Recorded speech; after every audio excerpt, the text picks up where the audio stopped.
Welcome everyone to the Air Force Reserve Celebration Bowl, part of Capital One Bowl Mania from Atlanta, Georgia, and Mercedes-Benz Stadium. The SWAC and the MEAC putting that unique flavor in your ears.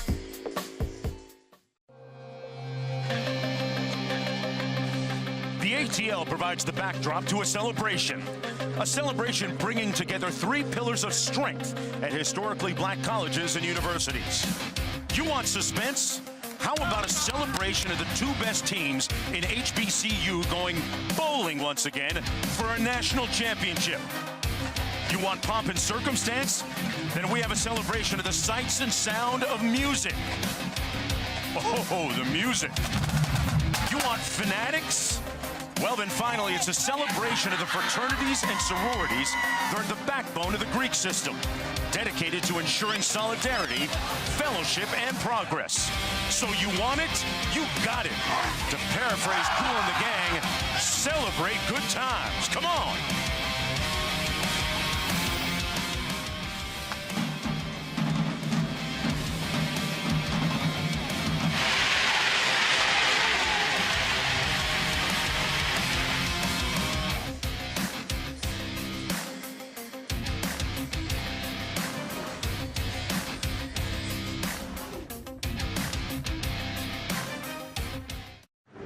This is Capital One Bowl Mania. And welcome back, everyone, to Atlanta. A&T taking on Alcorn State, the first of 36 bowl games on ABC and ESPN, culminating January 7th with a college football playoff national championship. Hello, everybody. I'm Mark Jones, chopping it up with Jay Walker, Dusty Dvorak, Molly McGrath, Roddy Jones down to the field. Jay, when you look at this game in its entirety, big picture, historically, it's involved to something very special. Yeah, those of us that played HBCU football know we played on the shoulders of legends. Guys like Coach Eddie Robinson, the Doug Williams, and the Walter Payton Award.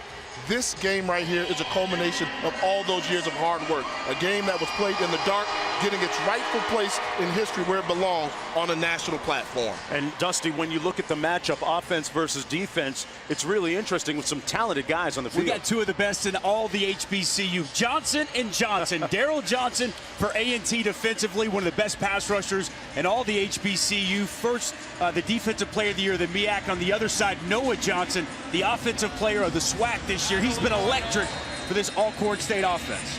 All right, Alcorn winning the toss, deferring to the second half. A&T will receive, and we are underway in the fourth edition of the Celebration Bowl. Malik Wilson on the return. He's got 3 kickoff returns for touchdowns this year, but he's brought down to the 35-yard line. We are celebrating on both sides of the field. Molly McGrath has the player stories and insights. Roddy Jones with the cultural vibrations. Molly, what do you got? Well, Aggies quarterback Lamar Raynard told me that today's game is going to be emotional for him, saying this isn't just my last college football game. This could be my last time playing football ever. Now, his head coach, Sam Washington, told me before the game, Raynard is going to have a little extra fire today. The 2017 Offensive Player of the Year didn't make the MEAC's first team this postseason. He said Lamar is going to put on a show because he has something to prove. Man, nothing like being passed over for postseason awards to light a fire under a player. First down and 10. Raynard completes his first pass out to the 42-yard line to Elijah Bell. Roddy Jones, what's up? Well, Mark, you can't talk about the Celebration Bowl without talking about the celebration of the culture as well, and the black fraternities and sororities that are represented here today, known as the Divine Nine. The 5 fraternities and 4 sororities that are the most prominent in the black community are all represented. I'm surrounded by 7 of the 9 international presidents that have come here to show support and really to provide service to the community, which is the #1 thing that these organizations do. Yeah, the Divine Nine descending on Atlanta for this wonderful weekend by the Air Force Reserve Celebration Bowl officials. A show of service. A loss of 3 on that last play sets up a 3rd down and 5 for A&T. They've been going quick on the first couple of plays. 2-by-2 formation here. Raynard out of the backfield, complete to Cartwright. And Cartwright picks up a first down and then some. Cartwright brought down finally at the 15-yard line, and what a move he put on Brady Smith. A 45-yard gain on the play. Fantastic execution here on the screenplay. You know the pass rush is coming. Great teams make the simple plays work effectively. Great job by Cartwright getting downfield. Matthews, the right tackle, getting in the way for the big play for the Aggies. A guy that's had back-to-back 1,000-yard rushing seasons. This is Martin in for Cartwright, and he's brought down behind the line of scrimmage by Brady Smith. One more look at that nice run by Cartwright. And Cartwright's had a fantastic season, over 1,000 yards. Once again, makes 8 times in 9 years for A&T. They've had a 1,000-yard rusher. I like his power. I also like his ability to make guys miss in the open field. Spectacular senior season by Marquell Cartwright this year. First team all MEAC this year. From the 17-yard line, 2nd and 12. They bring in Hollingsworth, the fullback. Bernard over the middle. Caught. Touchdown, Leslie.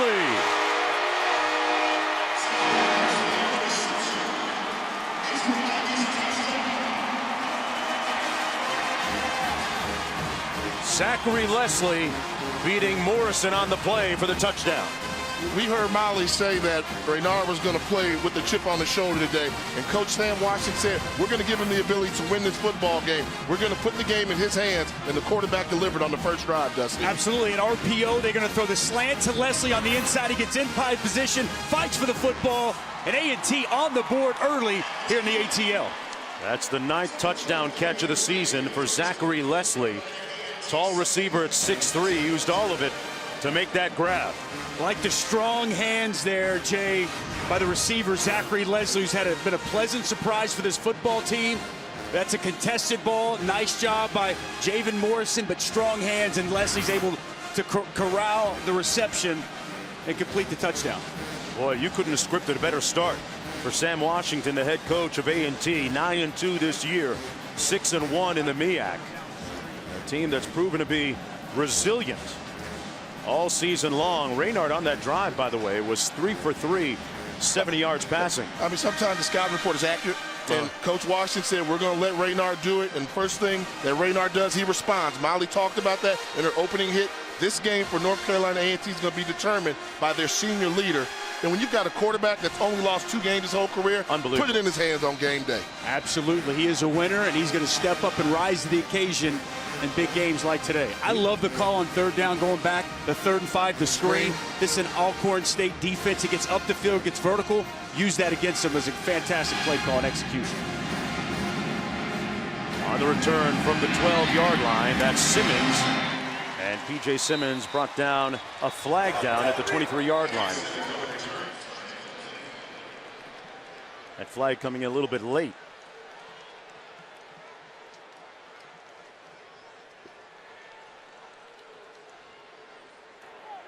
During the return, illegal block in the back, receiving team, number 49. 10-yard penalty from the end of the return, 1st down. Let's go down to Molly for more on Raynard. Well, Jay was just talking about it. Right after that touchdown pass, Raynard went over to his head coach, Sam Washington. He said, I told you I was going to come out hot. So he is playing with all the confidence in the world early in this game, guys. He's telling Coach Washington, let me keep spinning. And the last thing you want is a confident quarterback. Oh, man. I thought he played his best game against Central. His last time out, I thought that this team really, A&T, they played all 3 phases at their peak performance, and really I was just blown away by Lamar Raynard. He's picking up right where he left off from that MEAC championship. Well, now we get a look at his counterpart, guys. Noah Johnson, the 6-foot junior from Tampa, Florida. 1st down and 10. Zips one in, incomplete. Broken up nicely by Amir McNeil, defending on the play.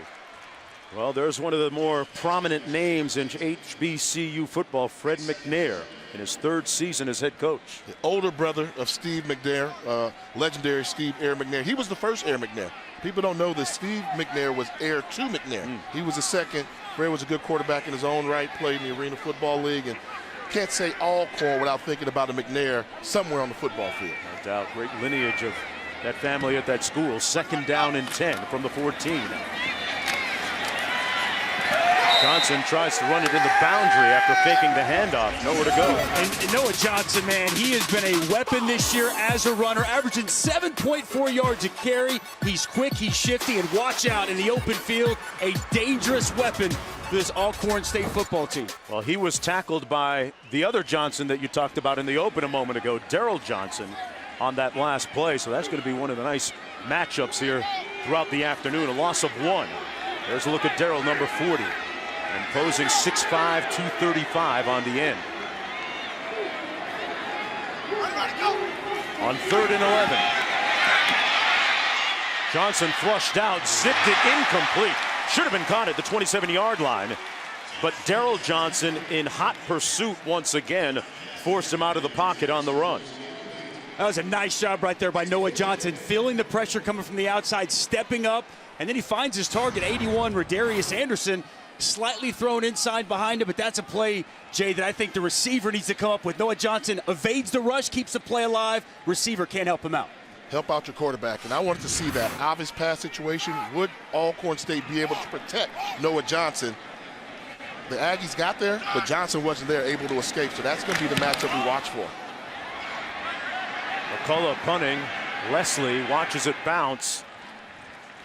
And A&T is going to have great starting field position on their second drive of the football game. This was the key run on that scoring drive. They lead 7-0 when we return.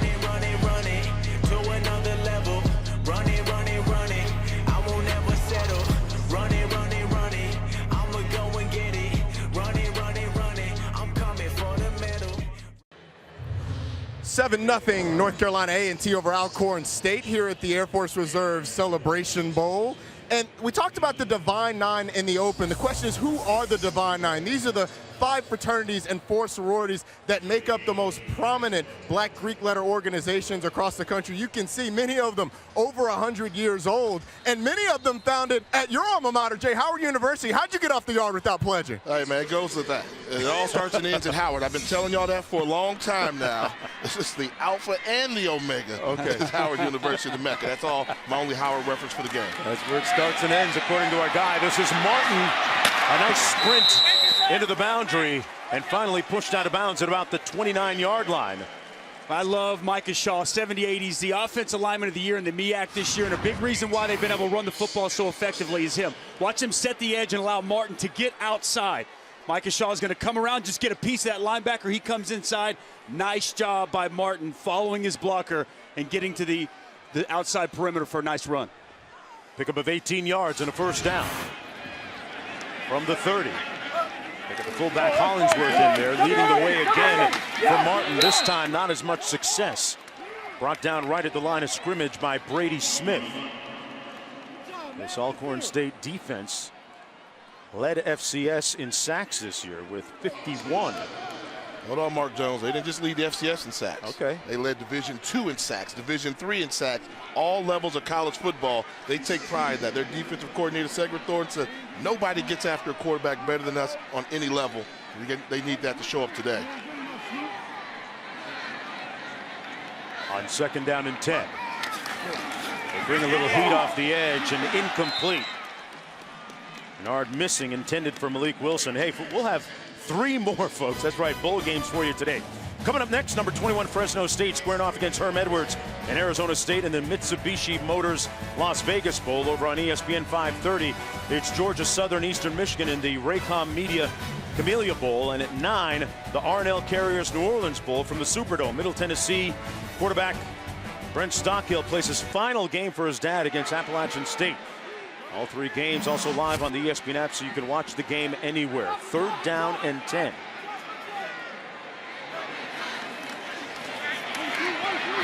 Bernard flushed out of the pocket. Pass incomplete. Blanket coverage and nowhere to go. Jalen Thomas covering Malik Wilson to break it up. And it's 4th down and 10. Would not be surprised to see A&T go for it here on 4th down with the lack of support in their kicking game.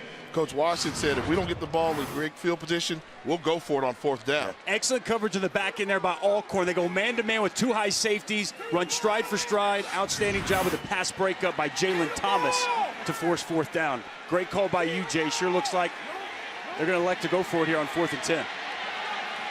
Markell Cartwright in the backfield. With Washington not showing a lot of confidence in his place-kicking game, led by Noel Ruiz.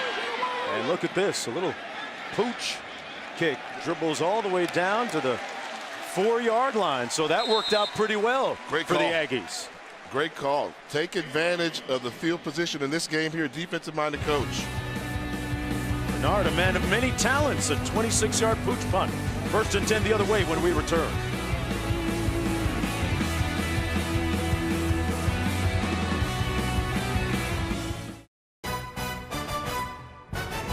The Air Force Reserve Celebration Bowl on ABC is brought to you by Air Force Reserve. Start your adventure with the Air Force Reserve. And in part by Wells Fargo, helping more families share holiday meals. Well, Wednesday, both conference champs were welcomed to Atlanta with a dinner at the Georgia Aquarium Oceans Ballroom.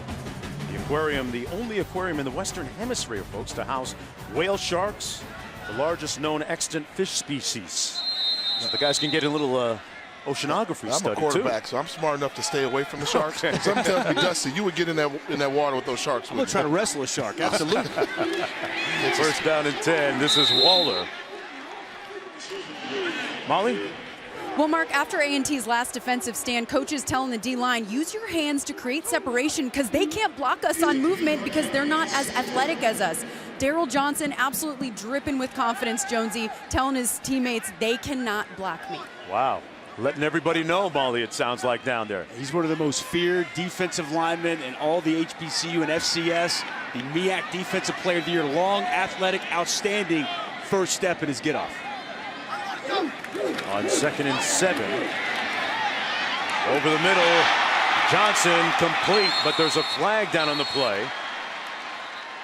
And they're going to rule it incomplete now. Intended for Anderson.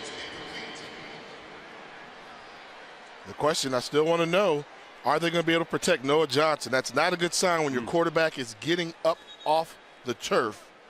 The pressure's been there. He's under a lot of stress in the backfield. Yeah, that was Justin Cates applying the pressure up front for A&T.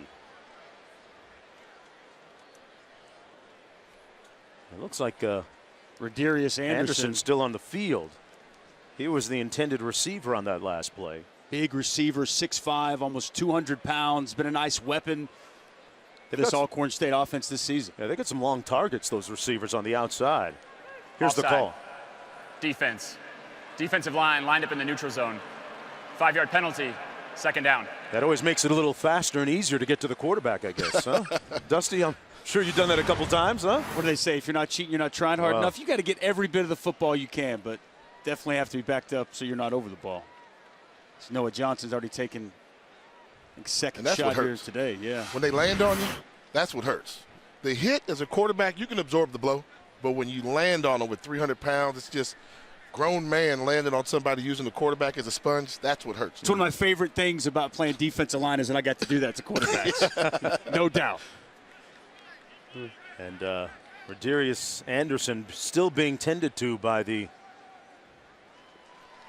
Alcorn State athletic training staff, and good to see him be able to get up off the field as we take a closer look at the school, Alcorn State, down in Mississippi.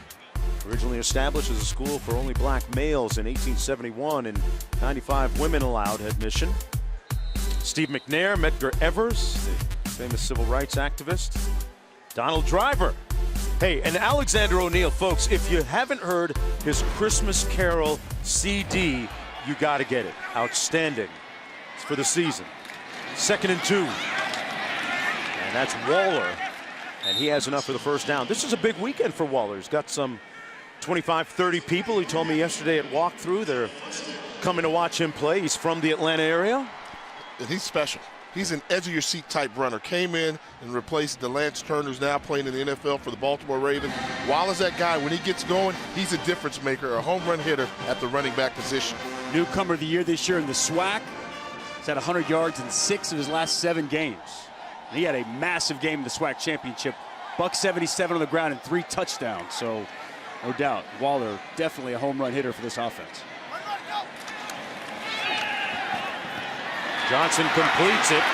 And a first down out to the 32-yard line to Juan Anthony Jr. His 30th catch of the season. That one good for a first down. And they protected the quarterback that time, Jay. They protected him and back to basics. Just a simple 5-yard out route. Let Noah Johnson establish some rhythm and timing, get comfortable in the pocket.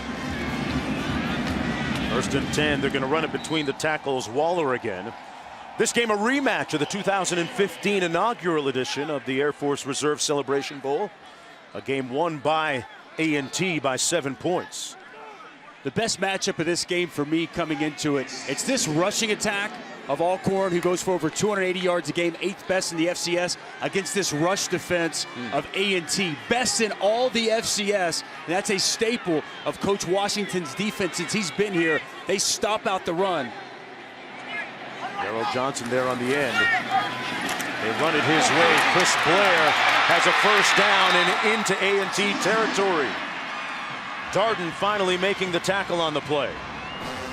I love the call. If you can't run in between the tackles against a team that's designed to not give up the rushing yards, get them on the edge, attack the perimeter, make the cornerbacks and the safety get involved in the running game. I like the play selection by Ryan Stanchek, offensive coordinator from Alcorn State.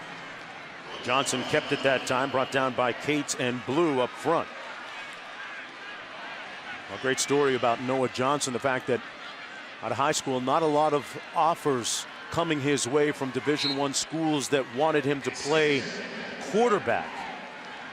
He said, no, I'm going to play quarterback, and Alcorn State was the winner in his recruitment. He turned down FIU and FAU. Felix Harper now in at quarterback for the Braves. 5'11" sophomore. Little lefty completes his first pass, and not much gain, a loss of a few on the play out of the backfield. That was Waller. Chopped down by Antoine Wilder, but there's a flag down. Nice open field tackle there by Antoine Wilder. This could be a high-low here on the inside.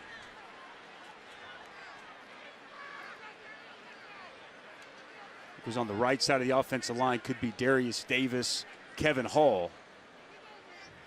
Like one of the offensive linemen may have been engaged. There is no foul on the play. The result of the play brings up third down. Hey, Molly, Noah Johnson really embracing that underdog role coming out of high school, huh? Yeah, that's right. He's often been criticized for his height, and we saw some interesting tweets from him this week. He tweeted, "They measured my height and weight, but they never measured my heart." So obviously criticism of his height put a chip on his shoulder, as you said, but he's proven people wrong. And when Kyler Murray won the Heisman, he tweeted, "This is for the short quarterbacks out there." He's also a big fan of Russell Wilson. Both quarterbacks also under 6 feet, and they've found tremendous success, Mark. Yeah, he's a real winner out of Tampa, Florida. Played for one of the great programs in that city. Pass complete over the middle. That's Johnson, Tavares Johnson. And another flag down back at the 45-yard line. Johnson, another one of those lanky, lean receivers at 6'3", 185 for the Braves. Nice job of the A&T defense. They're going to play a little soft zone, sit back, and they only allow an underneath crossing route there to Johnson, and they rally up and tackle. Nice job tackling in the open field. Got a player shaking up there. That's Sam Blue for A&T. Prior to the pass, holding, defense, number 96. 10-yard penalty from the previous spot, automatic first down. That's going to go against Sam Blue. And that gives Alcorn State a first down. And Blue also a little nicked up on the play. 6'1" senior out of Raleigh, North Carolina.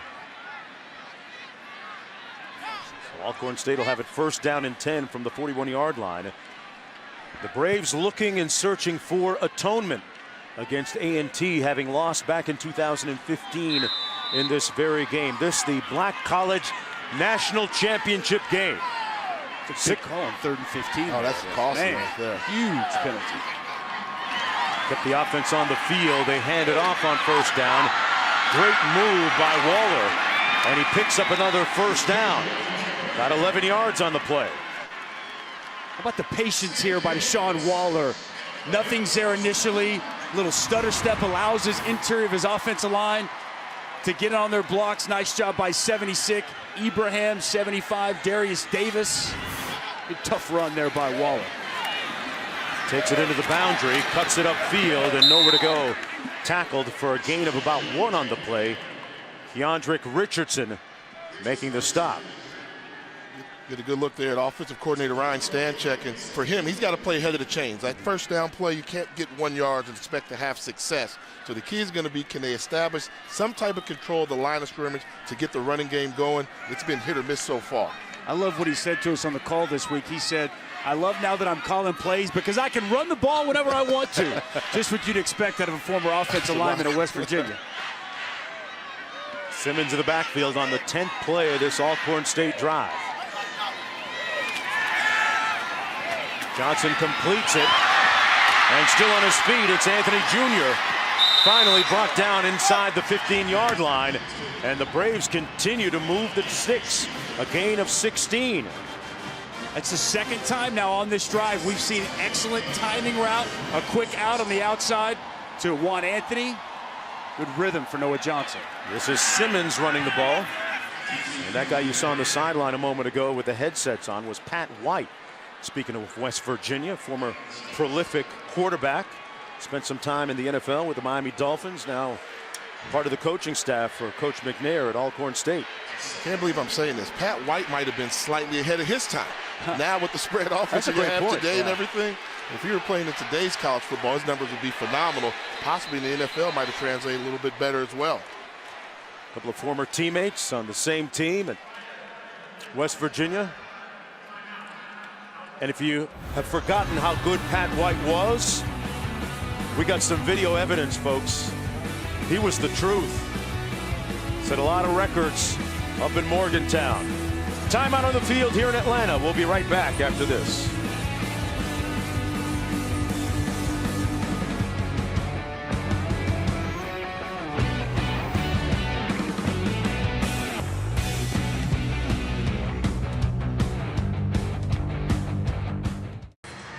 Nothing here at the Air Force Reserve Celebration Bowl. North Carolina A&T on top. And guys, when you come to an HBCU game, halftime is showtime, and we've got a ranked unranked matchup. North Carolina A&T is the #7 ranked band in the country by our people over at the Undefeated, facing off against the Sounds of Dynamite, the Alcorn State Band, and the drum majors told me they pay attention to stuff like that. And this is not just a national championship game for the guys on the field. This is their opportunity to show that they belong amongst the top bands in the country. I'm looking for the upset today, guys. I don't know about you. I'm with the Sounds of Dynamite. I am not going to the media room. I'm going to stick around and check that out. Between the tackles again, Waller running it and picking up about 3 yards on the play. Let me give you some advice. Hit me. Do not declare who wins the Battle of the Bands. It's a no-win situation. Yeah, just enjoy the show. They're going to light us up on social media yes, if we do? Will. Okay. I don't need that kind of trouble. Part of the great pageantry in the Air Force Reserve Celebration Bowl.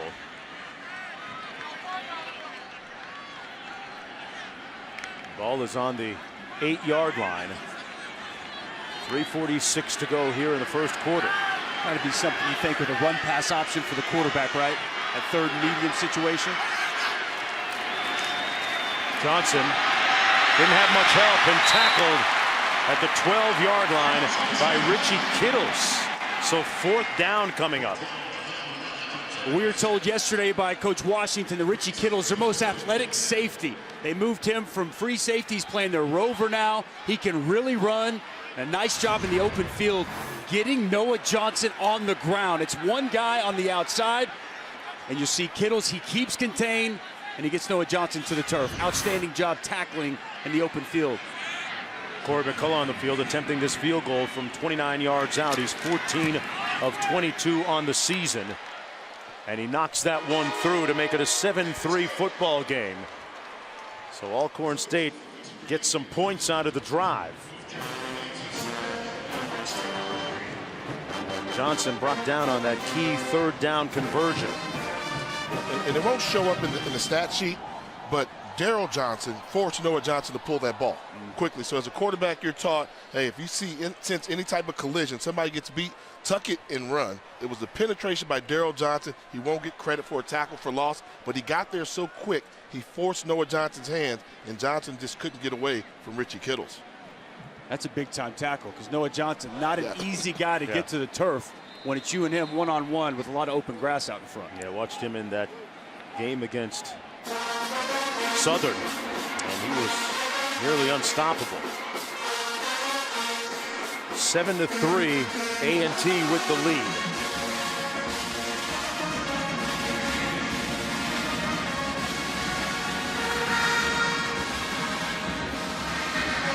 When you look at the history of HBCU football, just going back over some of the great names yesterday. There's a look at one of the more dangerous returners in the conference, maybe in the country. Malik Wilson has 3 returned for touchdowns, but he put it on the ground after being hit. A&T recovers, and it'll be 1st and 10 from the 24-yard line. I started to talk about some of the greats of HBCU football. Walter Payton, Jerry Rice, Buck Buchanan, Willie Lanier, Michael Strahan, Jackie Slater. I mean, and that's just from the SWAC right there. Somebody's been doing their homework. That was my list right there. We talked about it, got everybody started. I left off some great names. I mean, left off Willie Richardson, who was fantastic. Charlie Joyner. Who was 18, outstanding. Yeah. James Shaq Harris, the first African-American to play quarterback in the NFL to start a game. Jackie Slater. Michael Strahan. Great lineage coming out of these leagues. Up top, wide open, and incomplete at the 42. Bell couldn't get under it.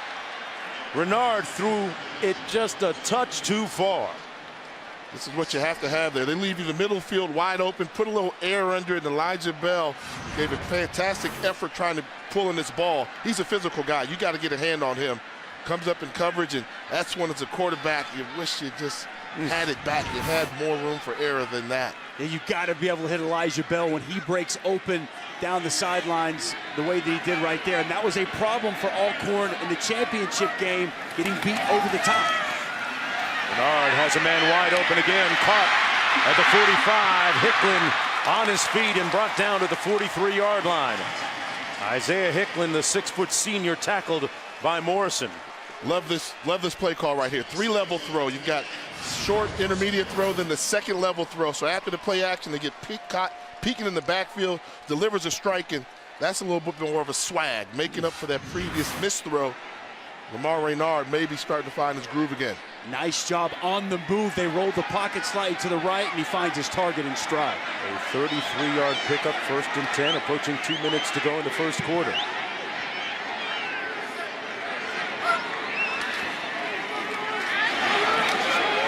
Cartwright.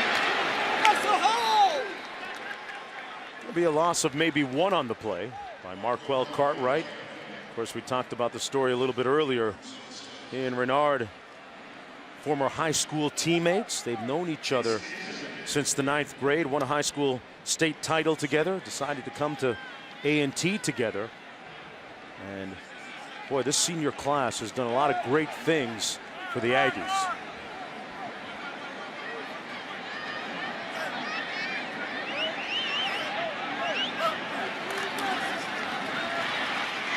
Another handoff and nowhere to go.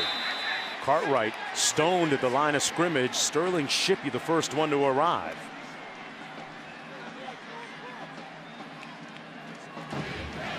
Well, we love this guy. We had a chance to talk to him during the week. We saw him yesterday. Sterling Shippey on the inside. Excellent defensive tackle. Watch him get the full lockout inside. Sheds the block and then makes the play. And he's working on Micah Shaw. That's a fantastic matchup. One of the best in the SWAC. And Shippey, and one of the best in the MEAC, and Micah Shaw. Shippey won that one for a nice tackle for loss. A great matchup. 3rd and long.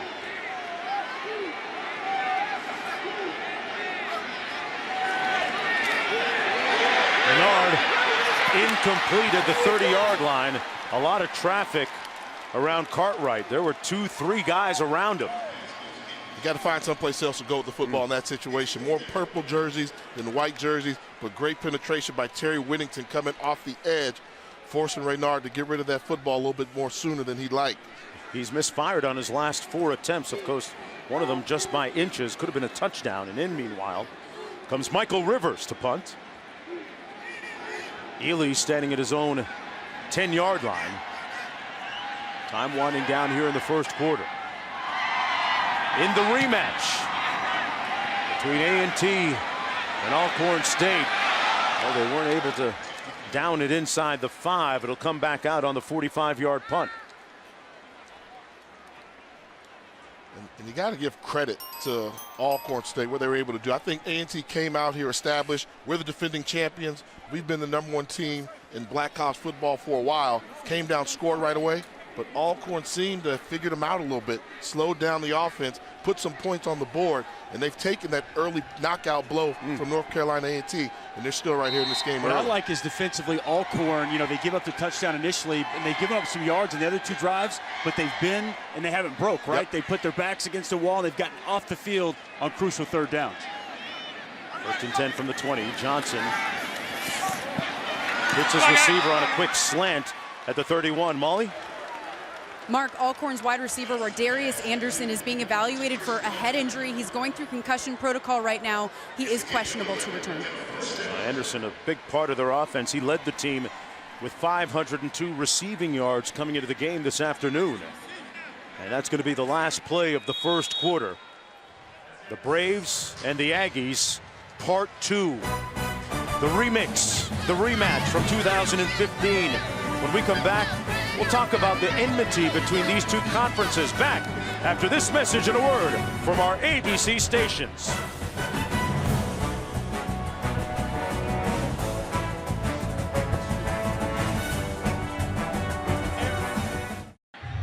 And welcome back, everyone, to the Air Force Reserve Celebration Bowl, the start of the second quarter.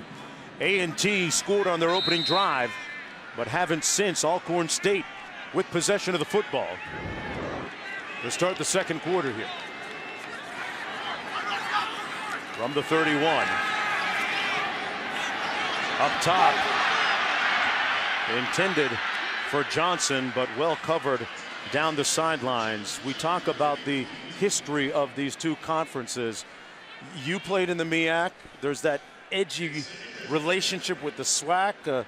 I mean, talk to us about that. I mean, it's different. The MEAC, we like to say we win football games between the trenches. In the SWAC, what do they want to do? That's the home of Jerry Rice and everybody else. They want to score deep touchdowns, strike up the band, and get the party going. Right. So it's different style There's of play. a little disdain in your voice so when you said that. So you trying to say the MEAC's tougher than the SWAC? Is that what you said, Jay? I'm just saying in the trenches, that's traditionally been the way it goes. Okay. But skill position, like I said, we don't have Donald Driver and Jerry Rice, all those guys there.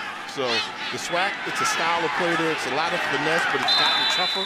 Alcorn's really done a good job of becoming a more physical team. That's why I think they're able to match up with one of the more physical teams in all of FCS football today. 27 former players inducted into the Hall of Fame from those conferences. If I was from the SWAC, I'd almost call you a hater. I've been called that before, so it goes with the territory. That's a staggering number. Yes. 27 former players in the Pro Football Hall of Fame from the SWAC and the MEAC. Wow. It's impressive, man. 3rd down and 7 coming up. Simmons in the backfield. Brown fires, complete, but short of the first down. His forward progress is going to be marked at the 37. Johnson, well covered by Antoine Wilder, ends up picking up 3 on the play. And in comes the punting unit. That A&T defense stout on that drive. Listen, excellent job in coverage here. You're going to see the nickelback jump the route, try to go for the interception, but the big key here for me, Jay, able to get the receiver on the ground. Absolutely. You make them throw it short, you have to make the tackle, get the punt team on the field.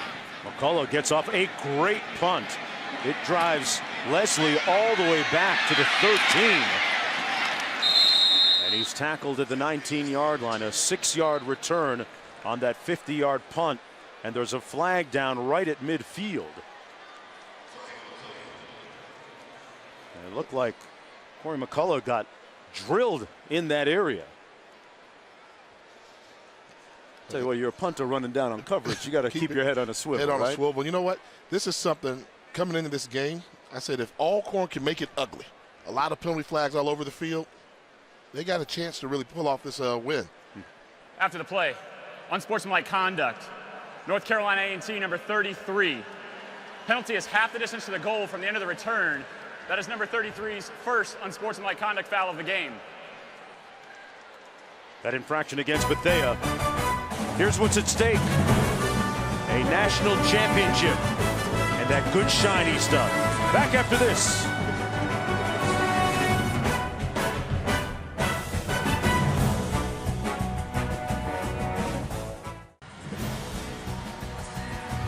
And welcome back, everyone, to the Air Force Reserve Celebration Bowl. A look inside the College Football Hall of Fame just down the street here. And some wonderful exhibits and a lot of great memorabilia, wonderful things to see if you get a chance to roll through there. First down and 10. And Martin with the carry, nowhere to go. And let's go down to Roddy, standing by with Dennis Thomas, the commissioner of the MEAC. Well, Dr. Thomas, you have an interesting background. You played at Alcorn State. You're the commissioner of the MEAC. So who are you rooting for today? Well, that's a no-brainer for me. I'm rooting for North Carolina A&T State University. Well, you have a unique relationship to this game, having been on both sides. But what does this game mean to HBCU football as a whole? We get an opportunity to showcase HBCU football, both conferences, the SWAC and the MEAC, to show the world that we have a tremendous product, we have a tremendous legacy, and now on ABC Live, the world get a chance to witness that. Now, I can't let you off that easy because the people at Alcorn State are going to be a little upset with what you just said. Tell the truth. I mean, do you have an Alcorn shirt on underneath there? No, I don't. I do have an Alcorn heart. But also, I think that one must realize who you work for is very important. And so Alcorn is an outstanding institution. But today, it's North Carolina A&T. In addition to that, tomorrow, I still love Alcorn. But I want to extend to John Grant, who is the executive director of the Air Force Reserve Celebration Bowl. He lost his mother yesterday, and I just want to extend to him and his family our condolences, and our best wishes goes out to him and his family. We would all like to echo those sentiments to John Grant. Dr. Thomas, thank you very much for your time. You're welcome. All right, thanks a lot, Roddy. Dr. Grant. And if I could, I'd say John Grant, this was his baby. You know, really grew this game, brought in the atmosphere, all the things they do outside that. So prayers going out to John Grant and his family there. From the 17-yard line, it's 4th down and 3 now. A difficult set of circumstances for John Grant, the executive director. And our thoughts and prayers out to him and his family.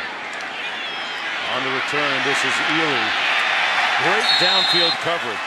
All the way back to the 25-yard line by Derek Williams on the 51-yard punt. From all of us at ESPN, we pray that God's hands get laid on John Grant and his family in this very trying time, losing his mother yesterday under some very tragic circumstances.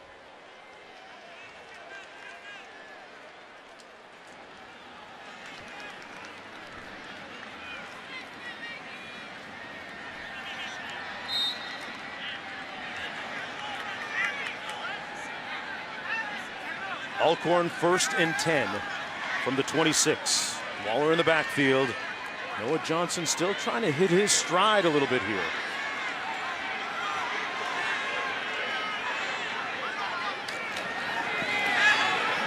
That one almost picked off, broken up nicely by Antoine Wilder. Broken up, great beat on that ball by Wilder, who's a transfer from South Carolina. Excellent job by Antoine Wilder reading the quarterback's eyes. Zone coverage, he gets to his point, he gets his head back inside, and an outstanding job getting in the throwing lane by Antoine Wilder. We were told by Sam Washington, the head coach and defensive coordinator, the best linebacker they have, blown away with a guy who got here over the summertime, how quickly he picked up the defense and how well he's played all season. Little pressure coming, they run it up to the 30-yard line. That was Waller J. Are you surprised that this is the low-scoring game that it is so far? No, both defenses, are established. They're the best in their conference for a reason. They say defenses win championship. That's why they're here. But I'm not necessarily surprised because I think the teams have to settle down a little bit. I thought A&T hit their stride early. Alcorn rebounded. Well, now teams are getting into a groove and they're starting to know their opponent, who they're not really that familiar with. And it's going to become an interesting ball game. Looking at 3rd down and 7 for Johnson. One thing on a 3rd down, you have to be cognizant as a pass rusher, keeping contained on a guy like Noah Johnson. Under duress, escapes from the pocket, lunging for the 1st down, and looks like he got it. Let's see where they spot the ball. Artavius Richardson finally brought him down, but he moves the chains on that 7-yard run. Got to keep good pass rush lanes with a guy like Noah Johnson. Not only do you have to worry about him breaking, containing, getting outside, but you got to keep a good 2-by-2 pass rush continuity on the inside so that you can alleviate any rush lanes. Nothing down the field. Noah Johnson under some pressure navigates and picks up a quality 1st down. Johnson fires a little bit high on that quick slant intended for Tavares Johnson, the 6'3" junior. 2nd and 10 coming up. Well, Dusty, and you talked about contain. Before the play was snapped, you said you got to watch it contain. How do you concentrate on a 300-pound offensive lineman in front of you and then find a little small 5'9" quarterback in the pocket? It's what you got to do, man. That's what you're charged with as a defensive lineman. Deal with the man in front of you, but you have to do it under control. You get out of control and just get up the field. A guy like Noah Johnson is going to make you pay, beat your man, be under control, and be able to make a play on the quarterback. On 2nd and 10, hand it off to Waller, and Waller picked up about 2.5 yards on the play. 3rd down coming up. Hey, Saturday, December 29th, we'll kick off one of the biggest college football days at noon Eastern with a Chick-fil-A Bowl between number 10 Florida right here against number 7 Michigan at Mercedes-Benz Stadium in Atlanta. The Gators are 0-4 all time against the Wolverines. This one's on ESPN and the ESPN app, so you can watch the game anywhere. Coach Dan Mullen's 1st year on the sidelines. The Gator Nation going to travel well here to Atlanta like they usually do. 3rd down and 8.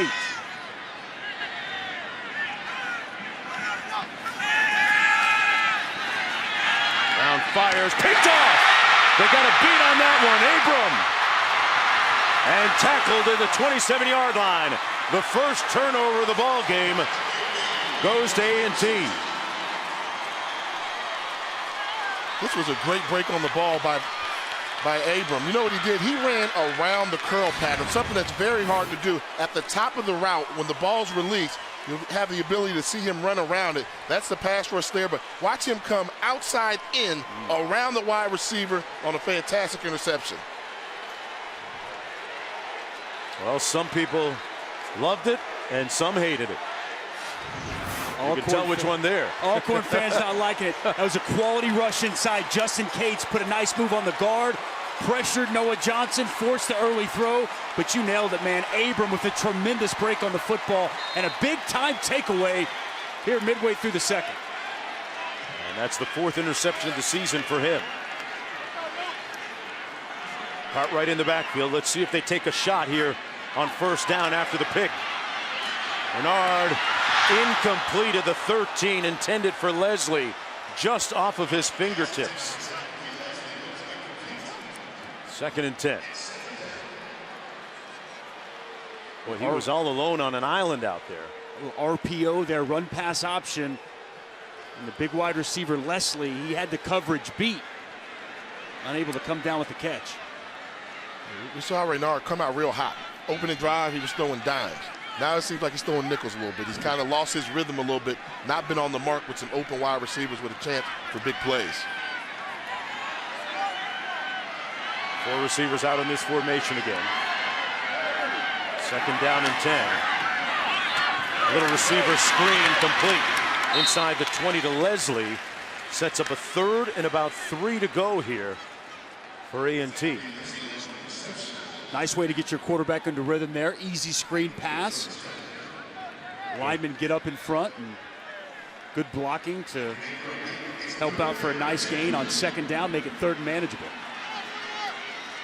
Made a 7 on the play, 3rd and 2. When they get in these short yardage situations, pay attention to number 46, William Hollingsworth, the fullback for North Carolina A&T. What's that? What's a fullback in college football? Oh, he's a throwback, 46. Follow him and you'll probably find the football somewhere in the vicinity. Here we go on 3rd and 2. Little play action. He's open out of the backfield. And a little incomplete, a little strong, intended for Leslie. Wilson back there in coverage, but Hollingsworth and Leslie were almost in the same vicinity there. He missed again. I mean, he missed again. That's a throw you have to make. And somewhere along the way, Raynard has lost his rhythm. You had 2 open wide receivers, and you missed it. The easy throw was to Hollingsworth. He didn't complete it. Now you bring in the field goal unit, which is very iffy for North Carolina A&T. You see Raynard shaking his head like, hey, I was open.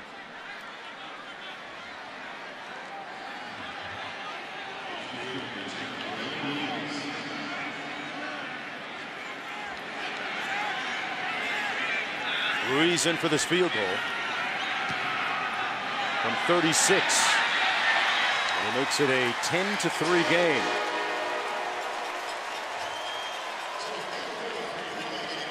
Here at the Air Force Reserve Celebration Bowl, it's 10-3. You know, some folks can handle a celebration. Boy, others, they tap out early. That's Excedrin. Back after this.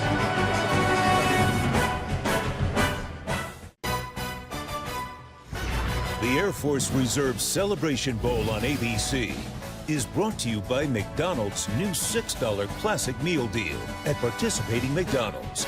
Buick, proud partner of the NCAA. And Wells Fargo, helping more families share holiday meals. Our own Jay Walker with the respective head coaches. Part of the festivities, both teams were in their Sunday best. They came through dripping, folks, as they toured the College Football Hall of Fame. Just chillaxing there, man. Laid back, feet up. But they were trying to give me like coach speak answers, like how you gonna win the game? They're like, oh, whoever turns the ball over creates turnover. You weren't having I'm like, yeah, come on now. So I'm like, don't give me coach speak. Be real with me. I had to talk to him, so it was a good one. I think you all are seeing this is definitely more than just a football game. No doubt. It's an atmosphere. They come take over Atlanta, and it's a quality bowl game for both these institutions. Black College National Championship game. This is Simmons trying to get to the edge and chopped down at the 11-yard line. Good open field tackle by Terrence Peterson. Take a look right there, Rod Broadway. I called him the modern-day HBCU coach and legend. Just retired a season ago, won 3 HBCU national championships at 3 different schools. How does that happen? Now, we all know about Eddie Robinson, the legend. He was one school, one job. Broadway did it at 3 different universities. One of the greatest coaches in the modern era of HBCU football. Coach Washington told us he learned a lot from him, right? He told us he learned no nonsense, always be early, how to set your schedule, and consistency, one of the biggest keys to being a successful coach. 8.5 minutes to go here in the first half. Deshaun Waller picked up a yard on the play. Julian McKnight making the tackle up front. It's been impressive to watch Coach Washington, Jay, in his first year, get this team to a MEAC championship and get this team here with a chance to win an HBCU national championship. Never easy replacing a legend. Right. But they kept it going. Give credit to the administration of hiring within the program to keep him going on this course. And we can sing all the accolades we want. He's got to get this W here today to solidify his legitimacy there in North Carolina A&T. Johnson going to take off himself on a predetermined run. Not much room there on that side of the line of scrimmage. Coach Washington telling us earlier that the tipping point for their season was really them being able to withstand the adversity that they went through after they lost to FAMU. They could have fallen apart, but they were able to show a lot of resolve and temerity and make it through and end up going 6-1 in the MEAC and 9-2 overall in the season and making it here to this national championship game. That's coaching and leadership, right? To get guys to stick together in times of adversity, and they won their final 4 games and given themselves a great opportunity for another title. 3rd and 8. Johnson. Incomplete. Almost intercepted by Wilder. Noah Johnson's going to have to be careful. We've already seen him throw 1 interception. Well, Antoine Wilder is all over the football field right now. Excellent job getting in the throwing lane. And we saw the pressure get there. Noah Johnson with his athleticism, he got outside the pocket. But, man, he put that ball in harm's way, Jay. They did, and something I've noticed about A&T, and they struggle against Grambling as well. They get to the quarterback, but they're not getting him down. You get a quarterback in your grasp in the backfield, that's got to be the sack, tackle for loss. give credit Noah Johnson's athleticism, avoiding the sacks, but he does have to be careful once he leaves that pocket. You're exactly right, Dustin. Another great punt here by McCullough. Leslie on the return, got a block. Found a little alley, sidesteps his way down to the 45-yard line. 1st and 10 from there when we come back. And on the other side, Cousin Jones is going to give us a little Aggie history lesson. Stick around, we'll be right back. Semifinals on ESPN.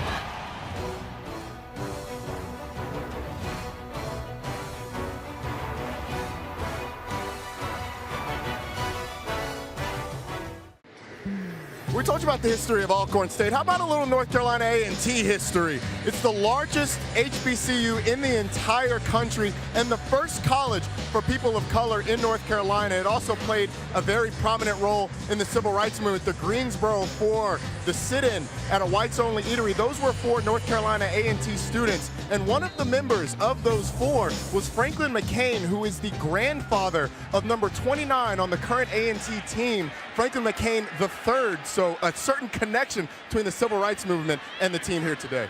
Yeah, great story there, Roddy. Here's Martin, stopped at about the 40-yard line, and yeah, McCain was a big loss in that secondary, unable to play here.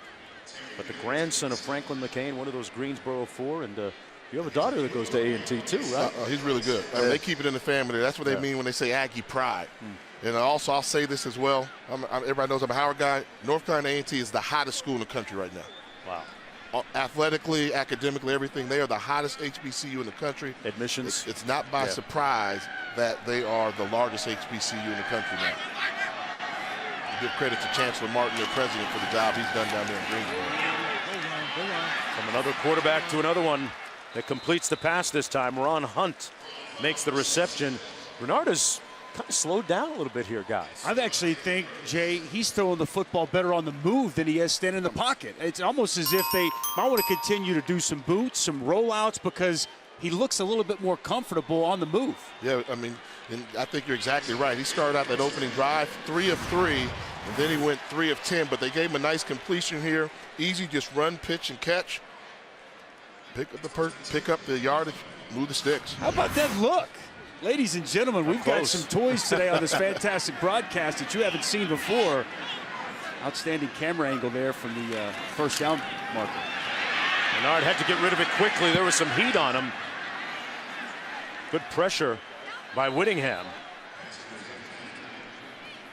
No grounding call yet.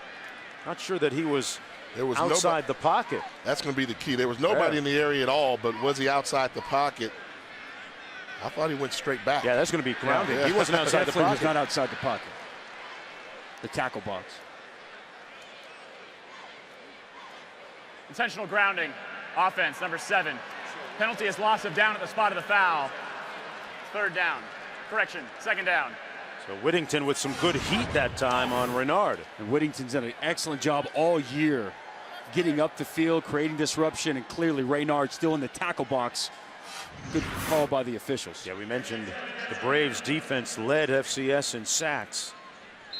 51 coming in. Sacks, tackles for loss, number 1 in the FCS. And they told us this week the mentality of their defensive line is to dominate the line of scrimmage. They've done that so far here today. 2nd and long. Little screen pass here, complete to Cartwright. Made one guy miss and looked like he got tripped up by the turf monster at the 47. Ely was there to swipe at him. So it'll be 3rd down and long now for A&T. Let's go to Molly. Mark, on the sidelines, Renard was talking closely with his wide receivers. They had some communication issues that last drive before, and head coach Sam Washington told him, "You're almost there. Shake it off. Calm down." Remember, Renard told me this was an emotional game for him. His coaches want to keep him poised in this one. Yeah, sometimes getting over that initial wave of emotion can be one of the biggest challenges. 3rd and 22. They got to get all the way to the 25-yard line to get the 1st down. And still not in field goal range. Taking a shot up top.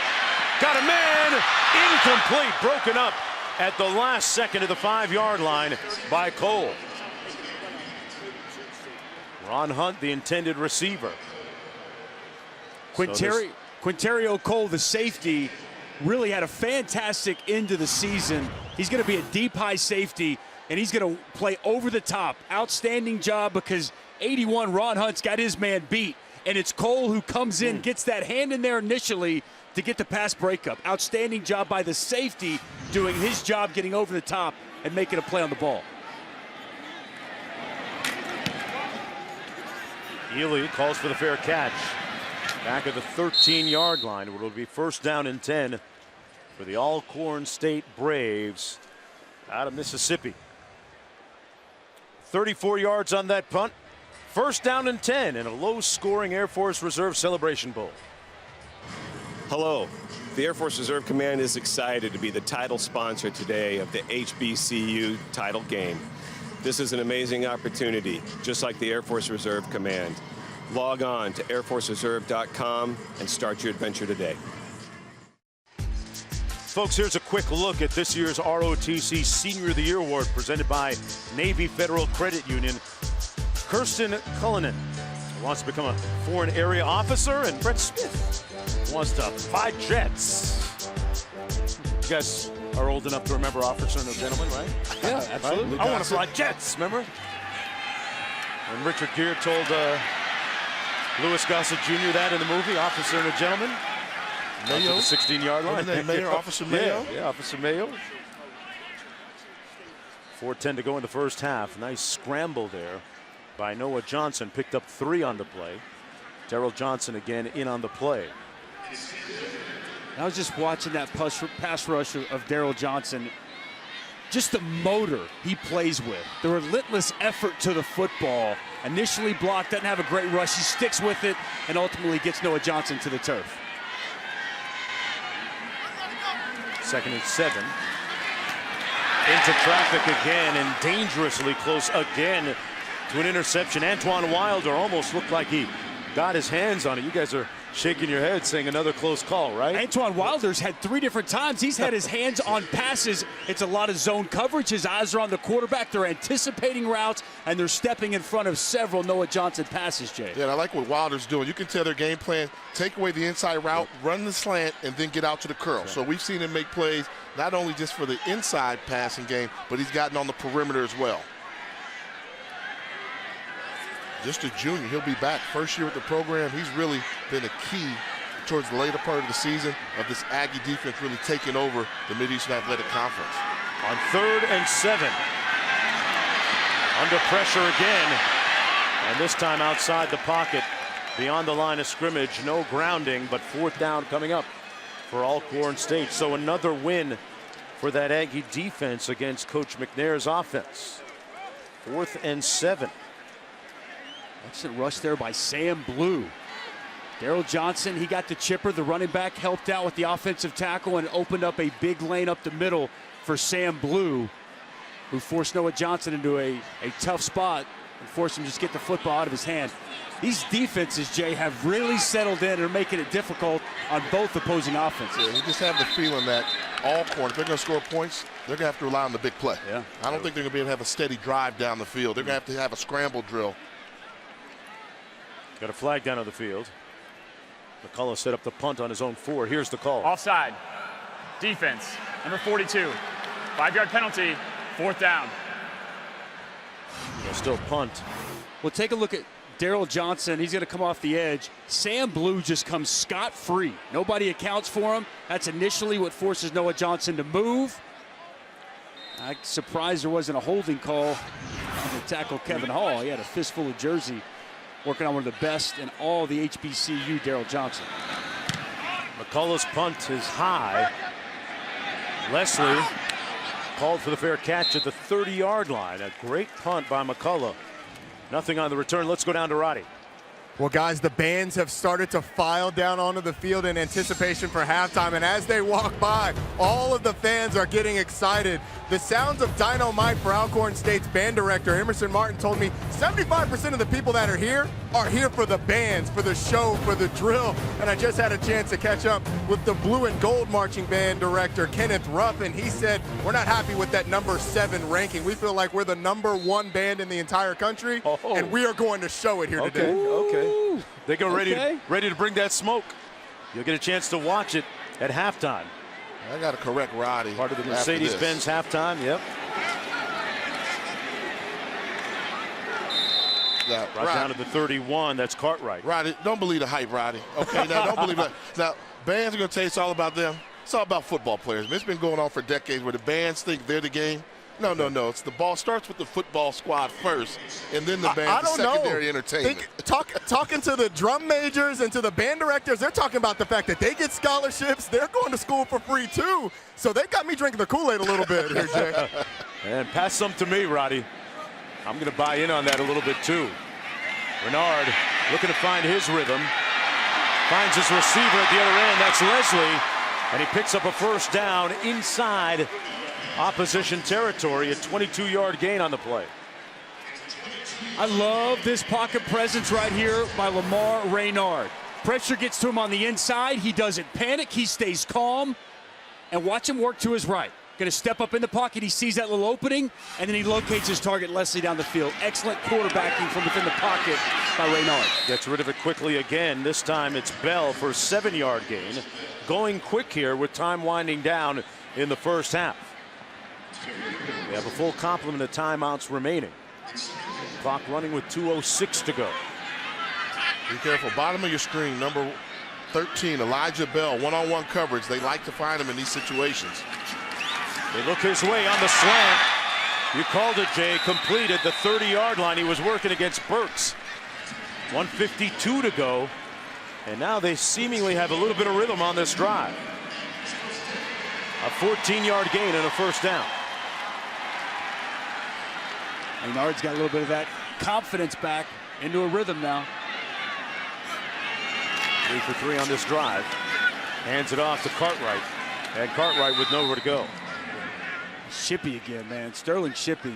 He is a load down there in the interior of that Alcorn State defensive line. I just love the way this guy plays. He's powerful. He pushes the pocket from the inside, and really the leader that sets the table for this Alcorn defense.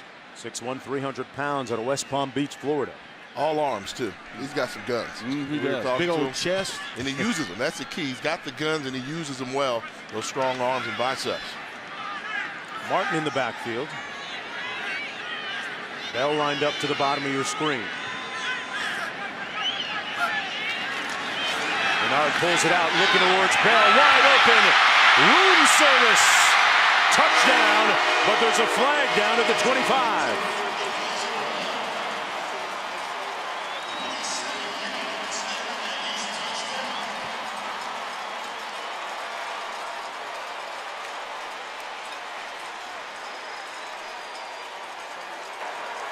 Prior to the pass, holding, defense, penalty has declined. Result of the play is a touchdown. Renard found his rhythm and they rolled on that drive. And for Bell, the 6th touchdown catch of the season for him. He made a couple of big catches on that drive.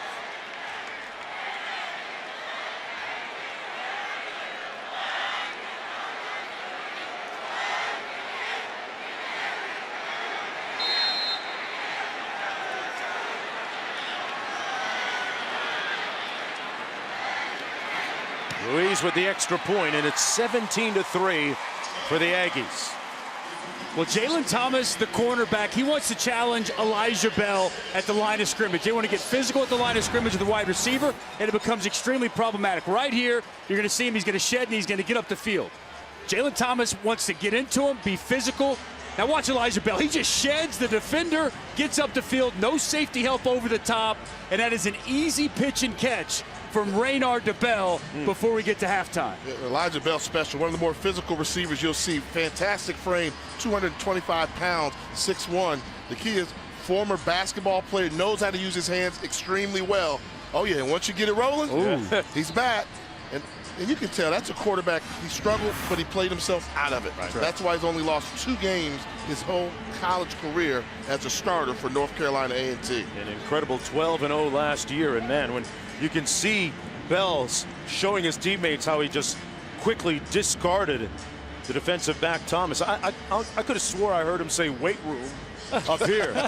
He put him in the weight room with that move. If you're going to play press coverage, you better bring a little bit more to the table than that, or you better have a safety over the top when you're dealing with Elijah Bell. No, absolutely. And for Bell, you know, he was hurt all season long. He didn't get to 100% until the North Carolina Central game. Yep. And once he's at 100%, this is what they've been missing offensively when they hit that lull in the middle of the season. And having a healthy Elijah Bell makes this offense that much better. Well, after that touchdown, the Aggie band getting a little warm-up for halftime. They started playing after that touchdown. You see both bands as part of the Mercedes-Benz halftime. Well, Saturday, December 29th on ESPN, we'll have the college football playoff semifinals for you. Kicking things off, number 2 Clemson, number 3 Notre Dame in the Goodyear Cotton Bowl Classic at 4 p.m. Eastern. Then number 1 Alabama, number 4 Oklahoma in the Capital One Orange Bowl. Both games available on the app. You can watch the games anywhere. Dusty, I'll start with you. Give me your 2 picks, bro. Clemson and Alabama. Oh, where'd you go to school? Wow. I went to Oklahoma. Okay. What's my job? Call it like you see it. I like that. Listen, here's what I will tell you, though. I can't wait to watch Kyler Murray and that Oklahoma offense against that Alabama defense. I do think Oklahoma has a chance in that game, and they're going to push Alabama. Alabama's just too much. Well, Tua getting better at quarterback. And 52 seconds to go. Brown fires. Wow, he had a tight window and made that pass complete to Blair. Jay, let me get to you. I can't let you off. Who do you like in those 2 games? I'm going along with Dusty. I think Clemson's going to get there. I don't think Notre Dame is ready for what they're going to see. But I do want to see Kyler Murray versus that Alabama defense. However, it's the most explosive offense in the University of Alabama history. You got to go Roll Tide in a major way. I'm still kind of wondering what happened with Jalen Hurts coming in that last game for Alabama. What a great story that is for him to wait, be patient when people said he should think about transferring, and he had his moment. He had his moment in that game, guys. Huge moment, and I mean, life's about moments, right? Yeah. And are you ready for the moment when it presents itself? Jalen Hurts, like a true professional, you know, he's a college player, he treats himself like a professional, and he handled that situation splendidly. Here's Brown. Running is one of his assets and strengths into Aggie territory, picking up 13 yards. They got a couple of timeouts remaining here. 26 seconds to go in the half. And that's that theme. The penetration is getting there, but they can't get Noah Johnson down. That's going to come back and hurt him if they don't figure out a way to put Noah Johnson down on the turf. Johnson sat and learned first couple of years on campus. You do all that work fighting with 300-pound linemen, you think you get to a 190-pound quarterback, you get him on the ground, right? First down from the 48. Johnson, incomplete. That should have been caught at the 33-yard line by Johnson. Boy, those are drive killers. Stops the clock with 20 seconds to go. That's the second time today that we've seen Alcorn receivers just drop a pass. Help your quarterback out. Tavares Johnson, that's a little high, but man, he's got to catch that ball. When your quarterback's running for his life, you have to make that catch. That's one thing as a quarterback. You say, if I'm going to get away from the rush, I need you to do your job and help me out make the catch. 2nd and 10. Complete. Blair picks up the first down. At about the 35-yard line, McNair runs out onto the field with 13 seconds to go. Calls a timeout, a pickup of 14 on the play. And on the fringes of field goal range. McCullough has a long this year of 46 yards. Braves with only a field goal to show so far offensively in this football game. But if they can get some points on the board right now, going into the locker room, that helps with a little bit of momentum that they need. If they can just get some points. I don't think you necessarily have to score a touchdown here, but you want to end the half with some points there on a positive note. Totally agree with that. On the flip side, if you're A&T and you can come up with a stop, and not give any points. Now you have a little bit of momentum heading into the halftime. So pivotal final few plays here this first half. Well, Coach McNair talked about the gravity to this Black College National Championship game. He said we didn't take any shortcuts. We've done everything the right way, the hard way at times, to get a chance for another shot at this team. It would mean the world should we win. First down and 10 from the 34. And we told this week, this is everything, this game, this moment.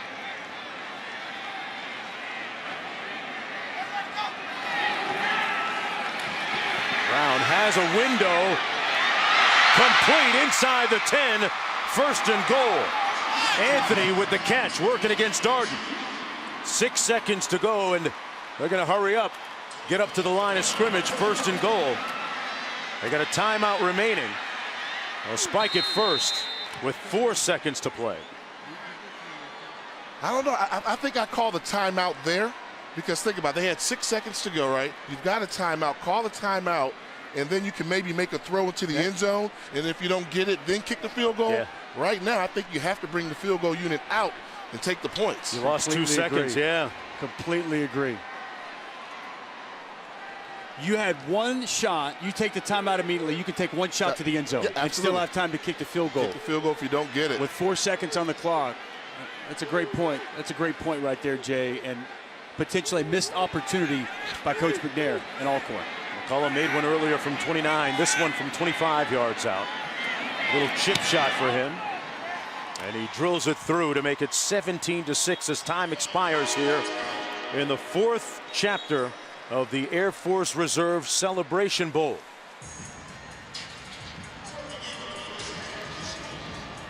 Noah Johnson took his team down the field, and we're at the half. And halftime means it's time for these bands to get out there and do their thing. You just got to shake what your mom gave you sometimes. We'll be back after these messages and a word from our ABC stations.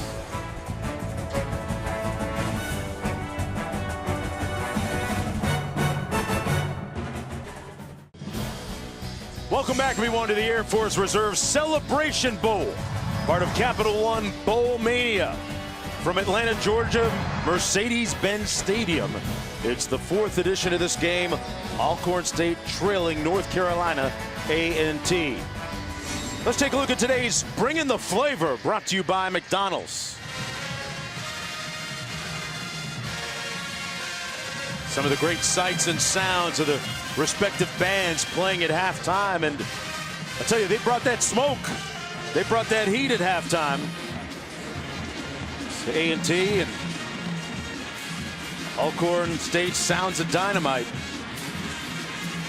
And the dance team doing their thing. Great entertainment, all part of the distinct and unique vibe and flavor of HBCU college football. Show me your medal. Now, I see this on a weekly basis. Okay. Y'all know that, right? Yeah. So what'd you learn? What'd you like, Mark Jones? I love the fact that I heard a little Cool in the Gang from Alcorn State's band, a little fresh. I'm not voting on anybody, but that A&T drum line, that was on point for me. that was pretty legit. Good studies, yeah, they do it. And you see, that's part of the thing that calls it the HBCU experience, which is something good. And I've always said A&T the most improved band I've seen in a long time. Okay. They're starting to become one of the top-tier bands there.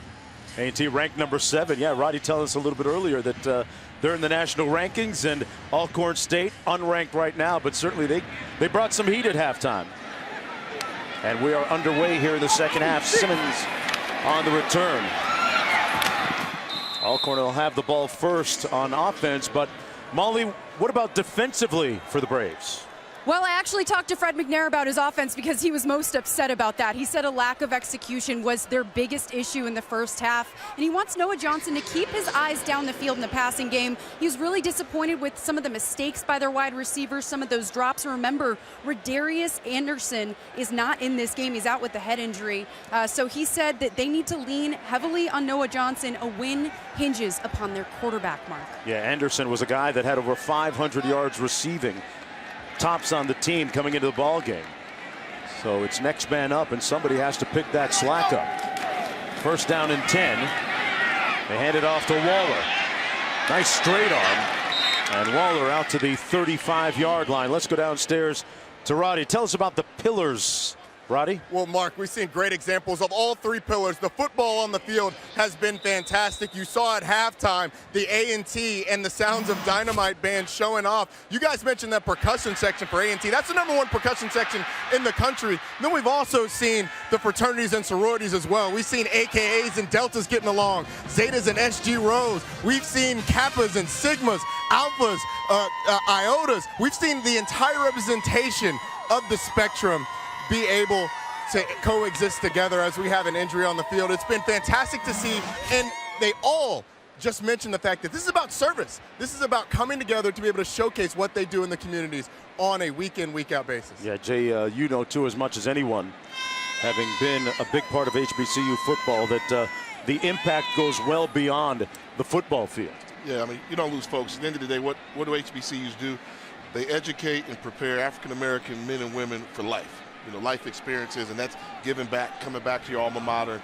That's what the experience is all about, and it's a different culture. And then I think what I like about it, you get the opportunity to expose it to everybody. I can talk to my good friend Dusty here about some of the experiences, and I can tease him about my college experience compared to his. But at the end of the day, we're football players.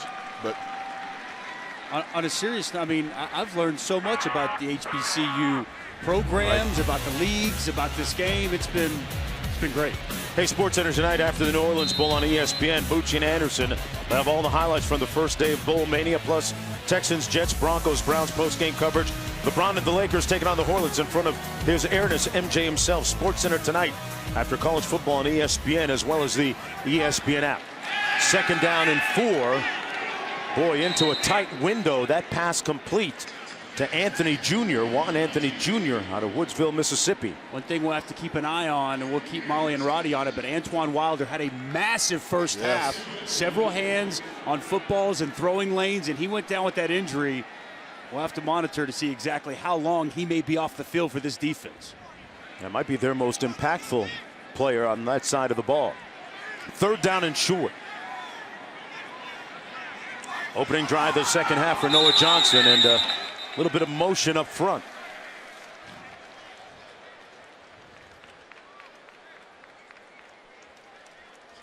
self-inflicted wound right there. Mental error. Got to know the snap count. And I'll tell you this. One thing you're going to get from Alcorn, these boys are from the SIP. That's Mississippi. Okay. They're tough. They're not going to lay down. They're going to come out, and if A&T is going to hold on to this lead, they're going to have to earn it.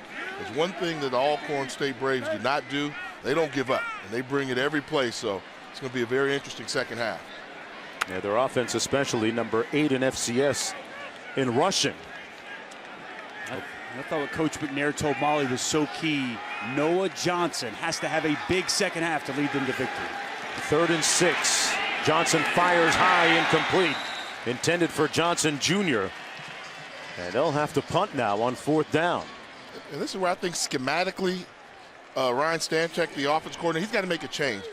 A&T's doing a good job of telling their linebackers, curl to flat, curl to flat. They're flying out there. When they do that, you attack the seams. We got to start seeing the slant routes, the seam routes, instead of them relying on the outside throw, which A&T has made the adjustment for. What I liked right there, Daryl Johnson took a speed rush up the field. He got to the level the quarterback shut it down and worked his way back. That way, Noah Johnson, it condenses and closes those running lanes that he's been taking advantage of in the first half. 5th punt of the night from McCullough. Leslie takes it on the fly, and it looked like he called a fair catch, and that's going to be a penalty if he did. They said he called the fair catch. They got to throw the flag. It looked like it. A 43-yard punt. The Alcorn State sideline is not happy right now. That's what you call a fair catch with benefits. The receiver gave a fair catch signal. 1st down. Let's take a look at the Pacific Life game summary. Some of the cogent points of the ball game so far. 14-point lead for A&T. And there's a look at some of the pertinent numbers. Bernard with a couple of touchdown passes. Scored on their opening drive of the football game. Johnson just 9 of 19 with that interception. 1st down and 10. Aggies. This is Martin. Oh, he got stuck at the 30, stayed on his feet, then got drilled again by Brady Smith. Muhammad there.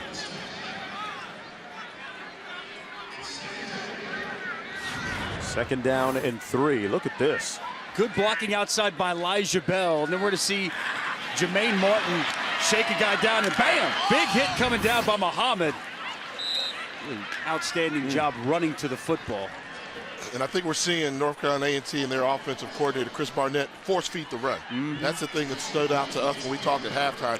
The lack of rush productivity in the first half from North Carolina A&T. Yeah, and it's give Alcorn so much credit. We've talked a lot about their ability to play on the other side of the football, and they've got 7 tackles for loss in that opening half. So they've done an outstanding job limiting Cartwright, limiting Raynard, and limiting this rushing attack of A&T. Opening possession of the third quarter for A&T.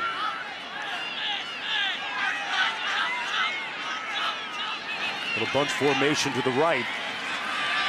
Renard trying to make lemonade, and he got the first down on a great scramble. Muhammad finally brought him down, but a 5-yard gain on the play. Sometimes you just got to make a play, Jay. Right. And there was no one covered down, no one open down the field, trying to run a couple of shallow crossing routes. They did a nice job staying with the receivers. And Raynard he finds a little bit of a running lane. You see Muhammad trying to spy him, but Raynard gets just enough to move the chains. And it was a quick decision. If you're going to decide to take off, pick up the first down, don't wait. He made his drop back, didn't like what he saw, took off, picked up the first down. Hands it off. This is Cartwright. You know, we talk about Raynard. Cartwright picked up 6. Incredible journey for him. In 2014, he redshirted. 2015, he started the season opener and then struggled and ended up splitting time. Didn't take a snap in the 2015 Air Force Reserve Celebration Bowl right here. He started the following season and won 5 starts, and a chest injury slowed him down. But this has really been his year on the heels of going undefeated a season ago. When you're 12-0 as a quarterback, that really says a lot about your leadership and your skill. Over the middle, picked off at the 32-yard line by Brady Smith. Force a throw. He made up his mind pre-snap read he was going to Elijah Bell, but they did a good job of throwing Elijah Bell off his pattern. A lot of contact down the field. They just threw this ball up for grabs.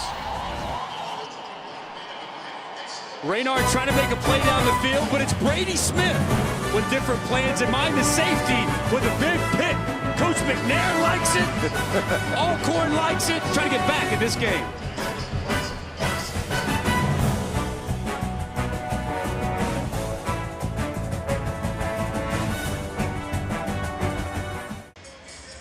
Excellent job with the disguise here by the Alcorn defense. Going to drop Cole, the safety, down.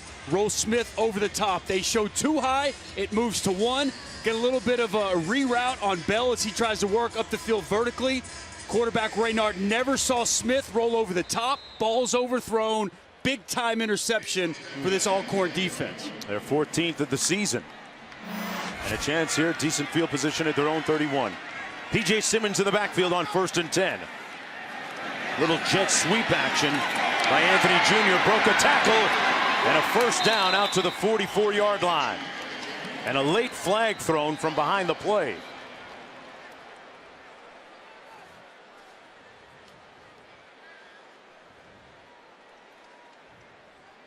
The 13-yard gain on the play. Coach McNair giving Dimitri Lewis, Contez Everett, an earful over on the sidelines. Wondering if this might be on him. The result of the play is a first down. After the play, unsportsmanlike conduct, offense, number 86. 15-yard penalty brings up first down. That is number 86's first unsportsmanlike conduct foul of the game. You would say, hey, what's the big deal? They got the first down. Right. But in a game like this, when defenses have been dominating a little bit, field possession is so crucial. Giving up those 10 yards that you just picked up on the first down when you've had trouble matriculating the ball down the field. Right. 86 right here getting Daryl Johnson. Oh. I got to be, I don't know, man. That's the wrong guy, too. Right? Trying to get down. I don't think that Johnson. warrants 15 yards, though. I don't know. That was pretty petty there. I want to take you out at night, Dusty, with me. On this run, this is Simmons. Collared after a gain of about 8. McNeil making the tackle. That's just a little tap then on that last play. That's a little love tap. They didn't take him off his feet. Just let him know he's there. I need you when I'm getting through those long lineups to get to the show or, get to the spot. This is a physical sport, right? Simmons into the boundary and stopped immediately. See, Jay's a quarterback, so he's not going to speak on that. No, that's why I'm having this conversation. Quarterbacks can't get touched. You can't touch quarterbacks these days. You can't even breathe on a quarterback anymore. People used to always say, "Keep your head on the swivel." I'm like, "What are you talking about?" Yeah, you're a quarterback. We throw the ball downfield. Yeah, we're always seeing the football. Loss of 3 on that last play. 3rd down and 4.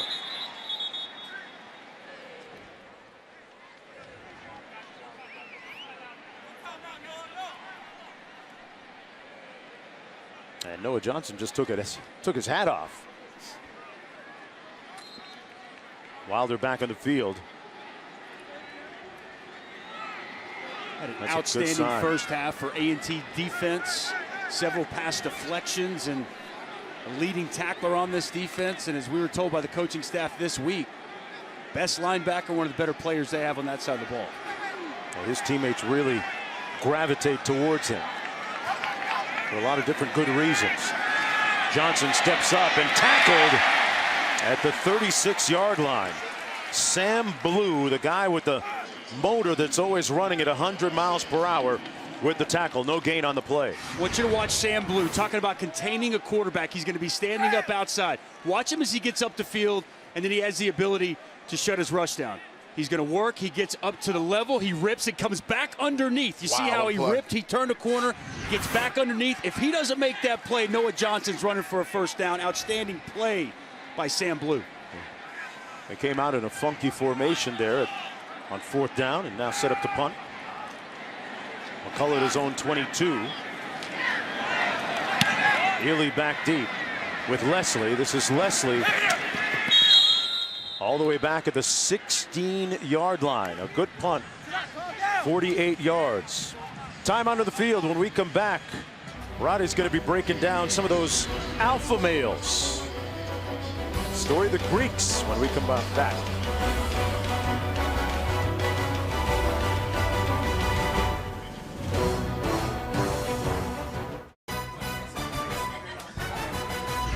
The Air Force Reserve Celebration Bowl on ABC is brought to you by McDonald's new $6 classic meal deal at participating McDonald's. And Capital One, what's in your wallet? Well, captains and seniors from both teams visiting children at Atlanta's Hughes Spalding Children's Hospital. Part of the great outreach and community service and impactful service that this bowl creates. All part of the Air Force Reserve Celebration Bowl, the 4th edition, 17-6. The Aggies 1st and 10. Cartwright with nowhere to go, stopped by Dalen Burks. And there's a flag down on the field with just under 8 minutes to go here in the 3rd quarter. Neither team able to move the ball on their opening series. Personal foul, face mask, defense, number 1. 15-yard penalty added to the end of the run, first down.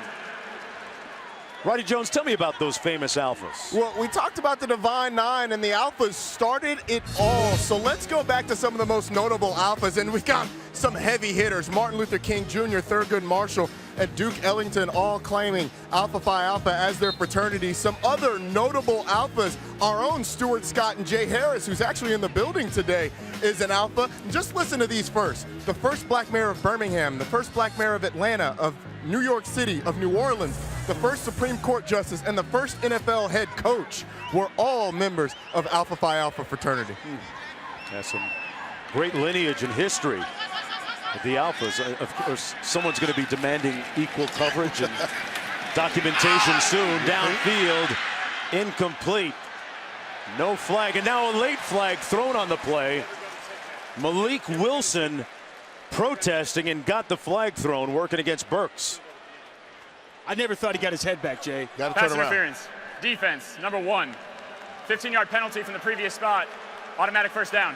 You know, you've got Dalen Burks, and he's running stride for stride with Malik Wilson. Malik Wilson's such a speedster, but he never gets turned around, and he continues to work into the body of the wide receiver. I understand Burks doesn't like the call, but I think it's the right call. It is the right call. And the flag should have come out a little bit early. He walled him off and prevented the wide receiver from coming back to make a catch because he didn't know where the football was. Good call by the official. Makes it a 1st and 10 from the 47-yard line.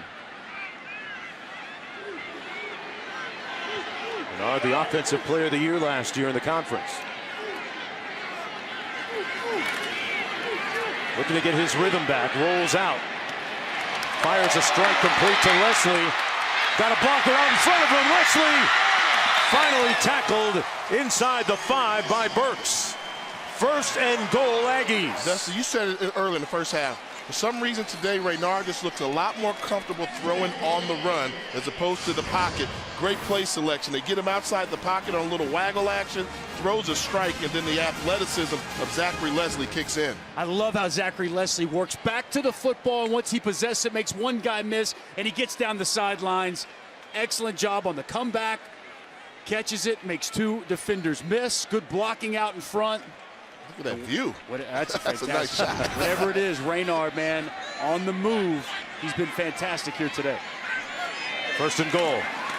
Into the end zone. Incomplete, intended for Bell. Boy, they were bumping and grinding down the sidelines there, but no flag thrown. Morrison defending on the play. You mentioned it earlier, Jay, former basketball player and Elijah Bell just going to let him try to post up, throw the fade over the top. Didn't put quite enough air underneath it, I think, to allow Elijah Bell to go up and get it. Good job by Morrison on some physical defense outside. And Bell normally comes down with that. You know, he did a good job of walling him off, but like you said, the throw didn't have enough air on it to allow him to readjust. 2nd and goal. Bernard looked like a predetermined quarterback run, brought down at about the 6. Sets up 3rd and goal. Hollis there to make the tackle for Alcorn State. A gain of 1 on the play. What does it mean for the game if they can punch it in here and score, Jay? A touchdown obviously really puts the pressure on the Alcorn State offense, which hasn't been there. Field goal, you're still leaving a glimmer of hope for that offense. They'd only be down by 14 points. Here we go on 3rd down. There's a big difference between being down 2 scores and 3 scores. Big possession for this defense. Braves defense needs a stop here. Into the end zone, incomplete, and they get the stop they need. 4th down coming up. Morrison working against Leslie. Huge stop. They try to go back to Leslie, that length, that size, throw another fade to him. They're working on Morrison, who's only 5'10", but he has done a nice job being physical. Ooh, ball just over the outreached hand of Zachary Leslie in the end zone. Literally a game of inches. Now a field goal from 25 yards out. Noel Ruiz has connected from 36 a little bit earlier. They muffed a snap. Looking to throw it now and can't. And the Braves get another bonus. So the Aggies come up empty after having 1st and goal from inside the 10. Could be costly. I mean, Wow. that could be huge right there. You're only up by 11. You have an opportunity to go up by 14, as we mentioned. And special teams let you down. Ernst Bush, the holder, couldn't get a handle on it. And the Braves get a break. UFC fans, this is the moment you truly all been waiting for.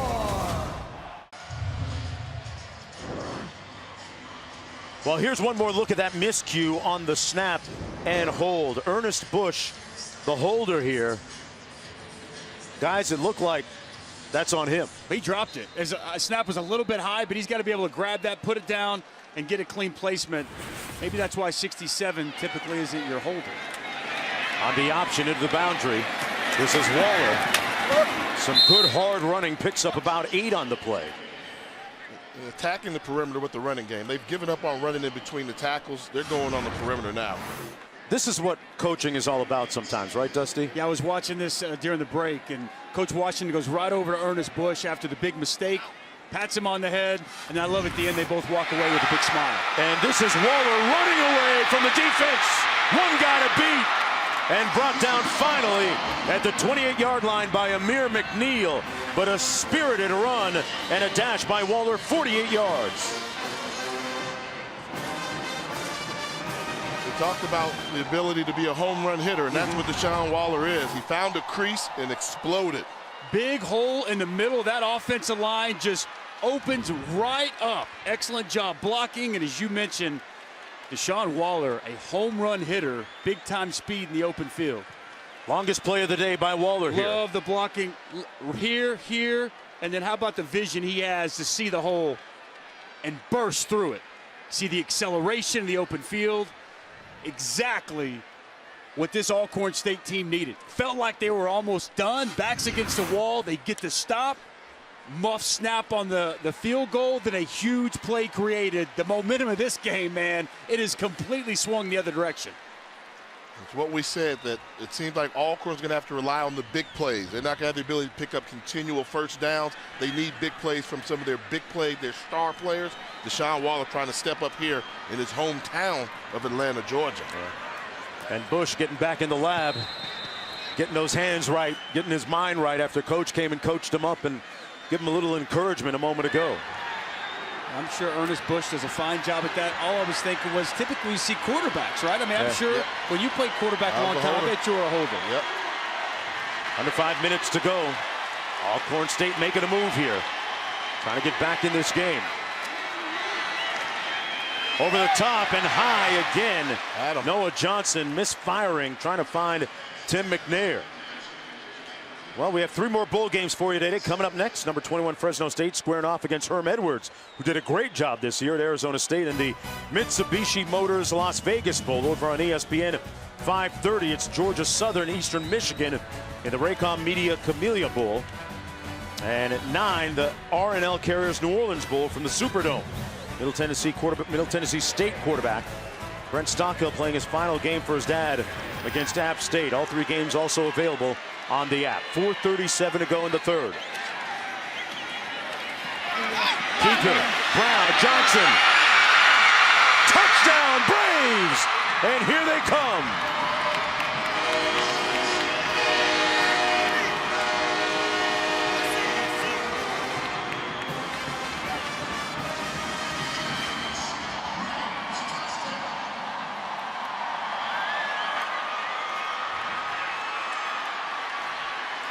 Noah Johnson able to help the Braves take advantage and capitalize on that blown field goal attempt just moments ago. 10th rushing touchdown of the season for him. And the Braves are right back in it. Extra point is good. It's a 4-point game. We've been saying Noah Johnson has to have an impact, and one of the keys for this A&T defense was to contain Noah Johnson and not allow him into the open field.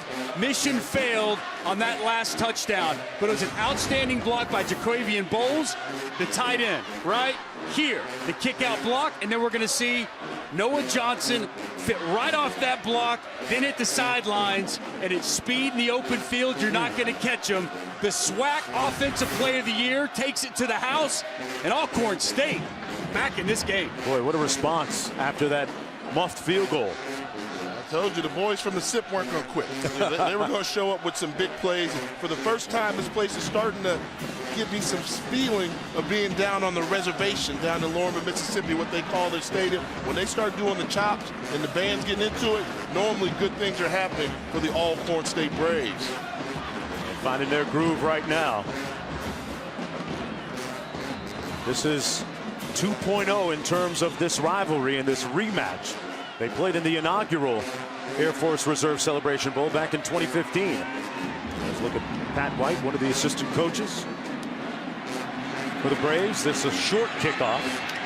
Malik Wilson trying to turn it loose here, but bottled up at a great open field tackle at the 23-yard line. This is what it looked like back in 2015. They faced off in the inaugural Air Force Reserve Celebration Bowl, and it turned into the Tariq Cohen show, folks. 295 yards, 3 touchdowns on the day, named the offensive player of the game. They saw nothing but his shoe bottoms, Jay. Impressive performance, and let America know what a special talent he is. And don't be surprised. We weren't surprised to see him continue to have that type of success in the National Football League as well for the Chicago Bears. But Tariq Cole was special running back, all-time greatest rusher statistically in the history of the Mideastern Athletic Conference. Wow. And it's not even close. He's over 2,000 yards ahead of number 2 on that list, Jay. Let's see how the Aggies respond. Bernard pulls it out on the option and makes it up near the 30-yard line. And I'm going to tell you something. North Carolina A&T is not used to not being able to run the ball. Yep. I mean, they rush for almost 200 yards per game, so they normally get ahead of the sticks on first down. Give credit to Mr. Shippey and his company, the boys, on the defensive line of neutralizing this rushing attack. And Solomon Muhammad, the linebacker for Alcorn, has been all over the field today, playing behind that outstanding defensive line. This front seven, they've lived up to the billing. There's 27 yards rushing today for the Aggies. Cartwright in the backfield. Takes the handoff, had a blocker in front of him. Man, that Braves defense really swarming right now. They have turned up the heat. Brady Smith, the first guy to get there.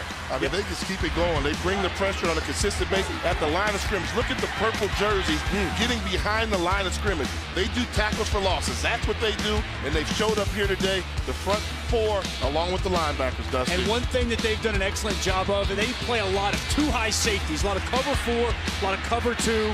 And today they're starting with 2 high and they're rolling 1 safety down to get that extra hat in the box. And it's been a fantastic game plan for this Alcorn State defense.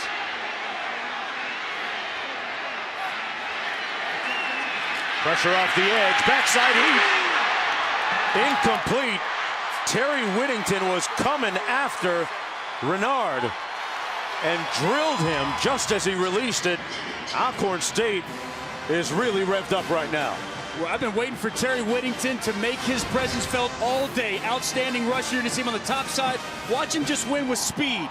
That's what he does. He's got an excellent get off. He picks up grass. He beats that tackle. Pettiford out of his stance. Gets the big hit on Reynard as he's trying to deliver the pass. Man, all the momentum is with the Braves of Alcorn State. By the looks of this stadium, who's winning this football game right now? You can't tell. Alcorn's down by 4. They know they've got the Aggies on the ropes, and they're getting ready to get the football back. Rivers with the punt, a low line drive. Really watches it bounce.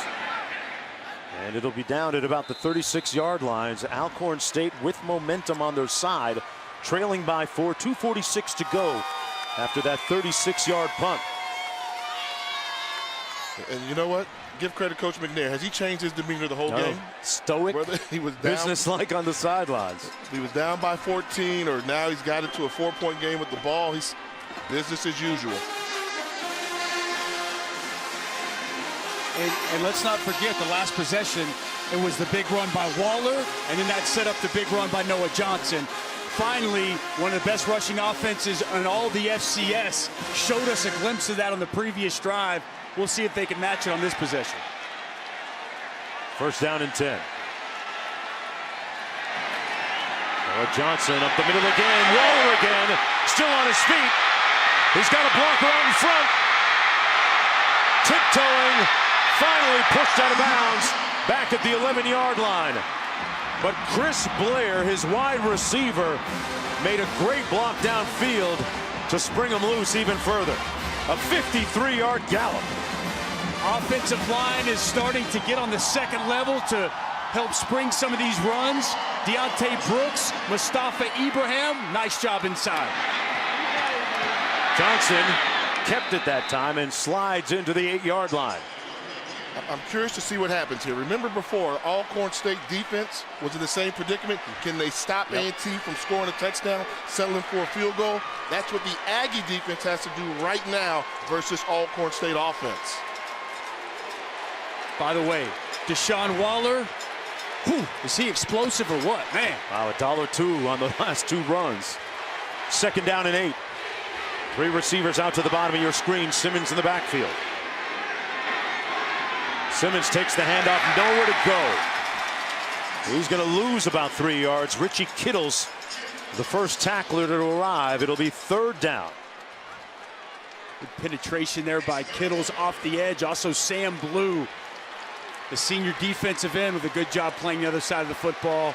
Big third down here for the Braves. And remember, they're without Anderson, their 6'5" receiver, Jay, which always comes in handy at this part of the field, right? This is his part of the field where he specializes in, so they're down a man. Look for them to possibly go for some type of crossing route to get Chris Blair involved in the passing game. Keep your eyes on number 11. They come with a little blitz. Johnson with a pump fake and nowhere to throw it. Incomplete. 4th down coming up. Let's go downstairs to Roddy.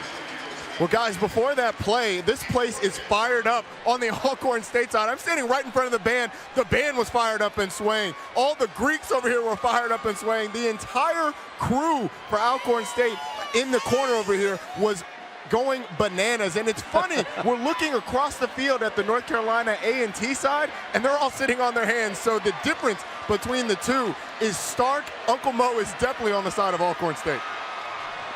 And a chance, Roddy, here for them to cash in with some points on the drive. McCullough knocks it through the uprights, and in a blink, wow, it's down to a 1-point margin for the Aggies. When you think about what could have happened at the beginning of this quarter, North Carolina A&T going in for a touchdown. The drive stalls. They muff the snap. And then since then, Alcorn State with a couple of scores now closing to within 1.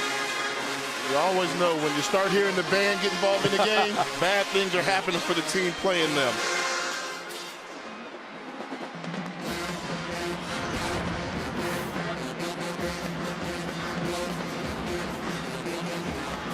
Deshaun Waller doing a great job in the backfield.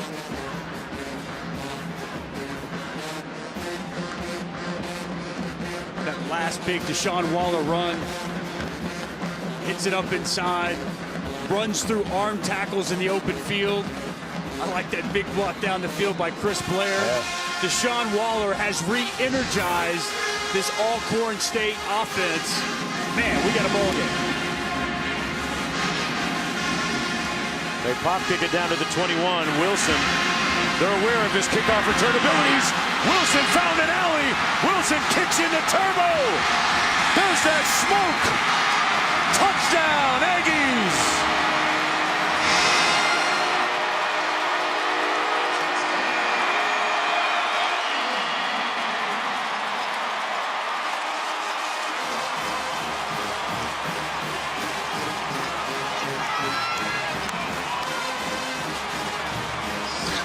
What happened? They were smiling a couple seconds ago. They sure were. Remember when A&T was sitting on their hands? They're not on their hands anymore. That's what Roddy told us a second ago. They're about their seats. Wow. A 79-yard kickoff return by Malik Wilson. Is that guy fast or what? Malik the Freak Wilson with freakish speed. Nobody laid a hand on him. His 4th kick return of the season for this A&T football team. And you know what I describe his kickoff return as? Or speed kills. Because this was just all speed. He outran everybody. He missed a tackle there. He turned on an extra gear that nobody else on the football field had. Look at that. And they were trying to kick it away from him, right? They kicked it short. He still got his hands on it. I'll do one for you. You know, we've got Tyreek the Freak Hill. Yeah. How about Malik the Freak Wilson here for North Carolina A&T? Wow. Little dig me moment for Wilson. He can roll, man. That's some outstanding speed in the open field. There was a couple of nice blocks. I saw one of them by your boy, 46, William Hollingsworth. He helped spring that big run. And you see he's a new. We're talking about the celebration of service, so he's got his headband on. Got to take off the helmet right away to let him see. Your Cap Alpha Psi brothers know you're representing your fraternity down there on the sideline. Very subtle, very nice.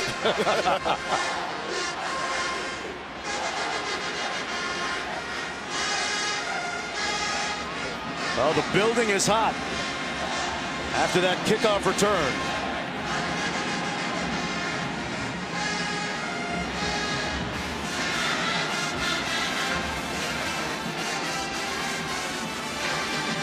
Remember that each of the games, the previous 3 games, have all been decided by 7 points or less. This is Simmons on the return.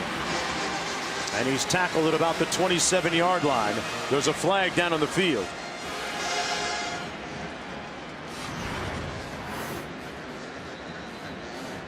Block here, and how about the block that we're going to see come right here? Outstanding job by these guys, and then we're going to get, there he is, just enough to give a crease for Malik Wilson, and he can pick him up and put him down. The longest kickoff return in Bowl history. Boy, the Air Force Reserve Celebration Bowl got hot in a blink. Crucial penalty right there, Jay. Yeah. Backing him up all the way inside the 10-yard line. 31 seconds to go here in the third quarter. Does Deshaun Waller have another big run left in him? What a third quarter it's been for him. I'm definitely going to try. I'm going to get him the football in these type of situations. No doubt. He had 2 touches over 102 yards. Boy, it looked like Johnson was waiting to hand it off to somebody, and nobody was home, Jay. Miscommunication in the backfield. They weren't on the same page between Johnson and Waller. That play there. Fortunate to only lose a yard. Time winding down in the third quarter. Looks like they're going to try and get one off here. On 2nd and 11. Out of the backfield, complete. Johnson to Bowles, his tight end. About 3 yards shy of the first down. Well, That's guys, the end of the third it was quarter. Fireworks from Malik Wilson. I've had 3 Kappas stop me and say, you know he's a Noop, right? The Noops are proud of their boy that has North Carolina A&T up 24-16.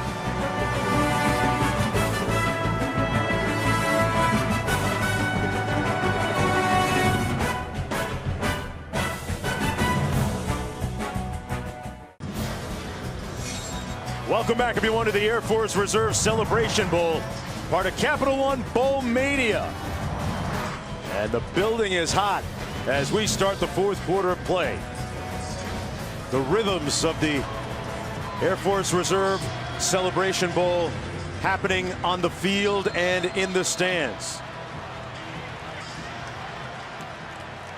And a great final 15 minutes coming up. The Braves, meanwhile, just 1 of 10 on third down conversions. And they're able to get the first down. Waller by just a little bit.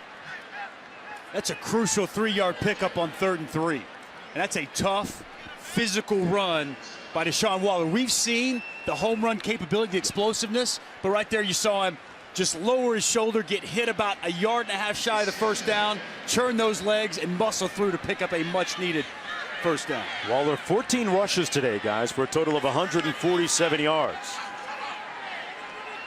At 102 on 2 carries, pretty much back-to-back. Versus a defense that only gives up 72 yards per game. Impressive day from Waller. On 1st and 10, he gets it again. Cuts it upfield and picked up about 8, but there's a flag down again.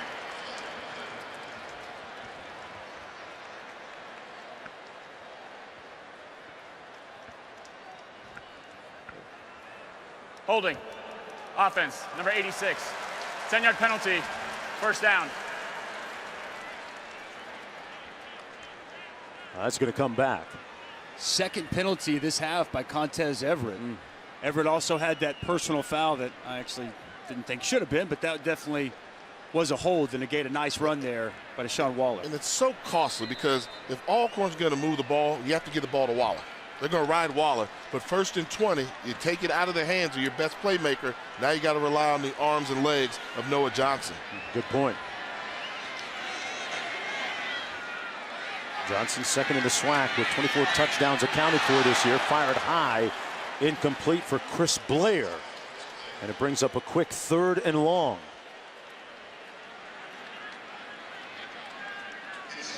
To pass, I understand that the pass is slightly high, and I know Noah Johnson didn't take any off that little slant, but you need Chris Blair and your receivers to find a way to come down with those catches. Ball hits you in the hands. I know it's not perfectly placed, but help your quarterback out in this fourth quarter when you're fighting for a championship. 2nd and 18, Waller motions out of the backfield.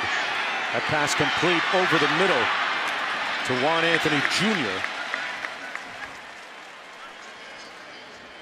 You see that they're attacking the seams now, so I do like the adjustment. Before they were going the outside passing game. Now they're looking for the seams and the creases. But when you're going to throw the ball across the middle field, it has to be a more accurate throw because their bodies around there flying. 3rd down and 5 coming up after that 13-yard pickup.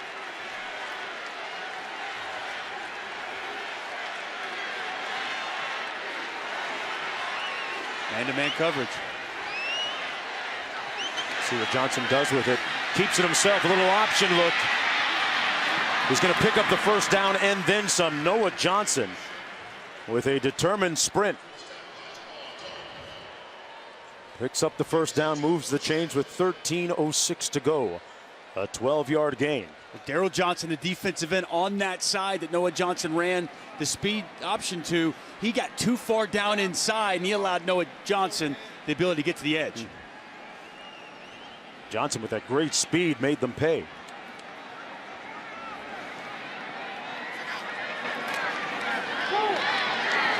Hand it off again. Now to the 41, that's Waller. Let's take a look at our Pacific Life game summary. Some of the important numbers and plays from the second half here. Alcorn State really getting their ground game going. Touchdown and a field goal accounting for 10 unanswered points. And then this was the big play that took the momentum back in favor of the Aggies by Malik Wilson. Longest kickoff return in Bowl history. And that's where we are right now. You know, it's interesting, guys. Roddy was telling us about the alphas a little bit earlier. And does it make me, Thurgood Marshall was an alpha, the first ever African-American Supreme Court justice. Does it make me an honorary alpha if I used his name as an alias when I checked into hotels? No. Jay, no? No. Does he know? No, you can't. No. Man. Sorry. Maybe my good friend Roland Martin will hook me up with that. See if I can work on that. Time out on the field. We'll be right back to Atlanta after this.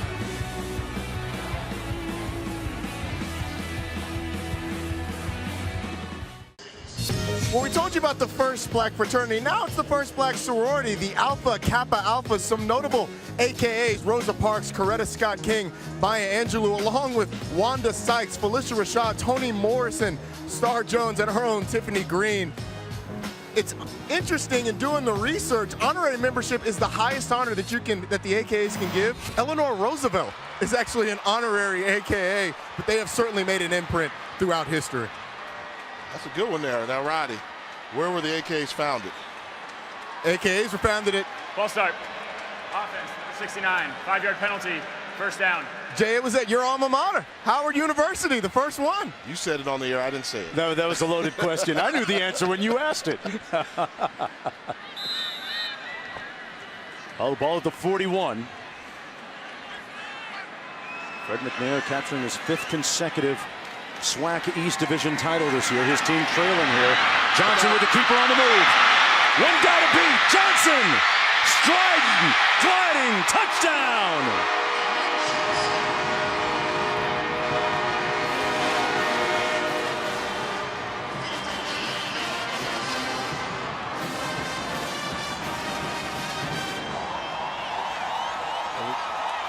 "59 yards. And it's a 2-point game. I hate to say I told you so, but I told you they wouldn't be able to do long drives down the field. They were going to need the big play, and the big play has showed up in a major way for Alcorn State. You're right, Jay. They've gotten it and done it in chunks. Got an Aggie player shaken up on the field. That's number 24, McNeil. Well, here's the key block, fellas. Come around, and we're going to kick out Wilder with Nigel Wood, the tight end. Good block down. Linebacker gets caught inside. Nigel Wood gets a kick out on Wilder. And then it's Noah Johnson's speed in the open field.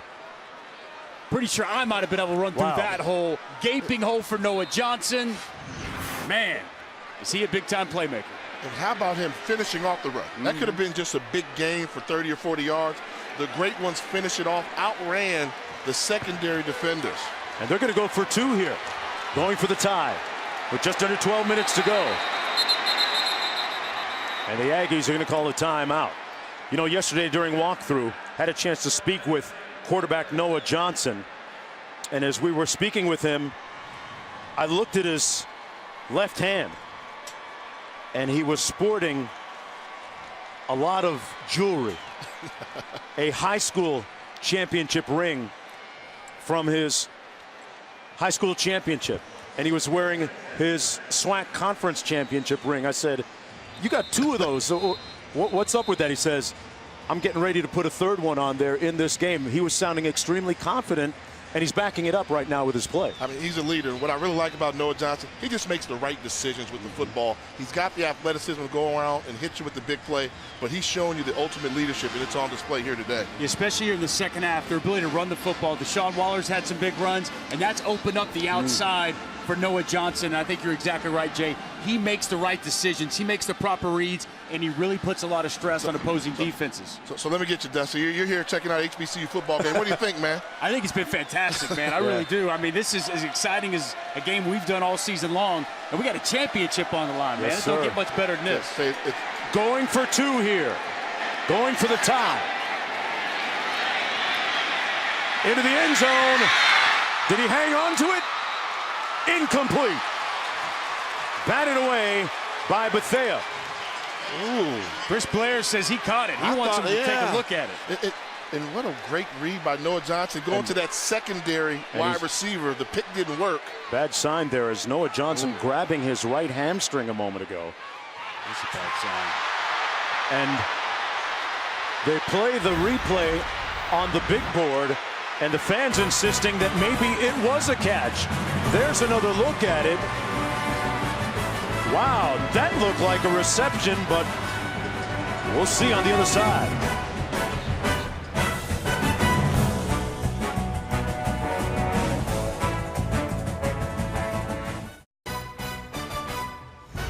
The Air Force Reserve Celebration Bowl on ABC is brought to you by Air Force Reserve. Start your adventure with the Air Force Reserve. And in part by Wells Fargo, helping more families share holiday meals. One more look at the catch that wasn't ruled a catch. And no touchdown a moment ago. Chris Blair, the intended receiver, appeared to have it there, but then the ball coming loose must have control of it in bounds. Jalon Buffet, excellent job getting that right hand in there and just moving that ball ever so slightly to where Chris Blair did not have full control of the catch. That was about as close as it gets, Jay. And it's tough for me because I don't think he dropped the ball. He caught it. The ball can move a little bit when the defender comes out. Never dropped it, but it's an incompletion. Yeah. Close. And we had a gimpy quarterback at the end of this. They run the sprint out, and he grabs his hamstring. He overextended. When he threw the ball, he was in an awkward position and overextended that right leg. They took tightened up his hand. They took him into the tent, and he came out, and I think he's now back in the tent. Hey, guys, let's remember last time Malik Wilson ran one back for a kickoff return touchdown. Let's see if they kick it the other way this time. Comes down to somebody else at the 24-yard line. It wasn't Wilson. That was Hollinsworth, the fullback, and he's brought down almost immediately. Let's check in with Kevin Agandi for the first time this week. Kevin, you ready for duty?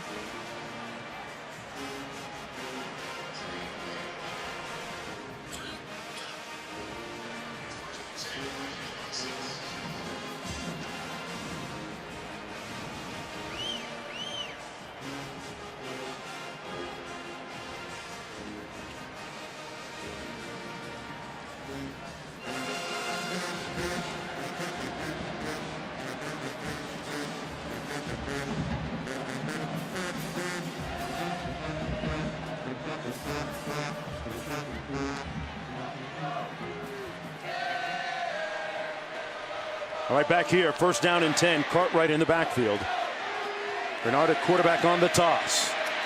Great run support and a big hit by number 32, Cole, who came up.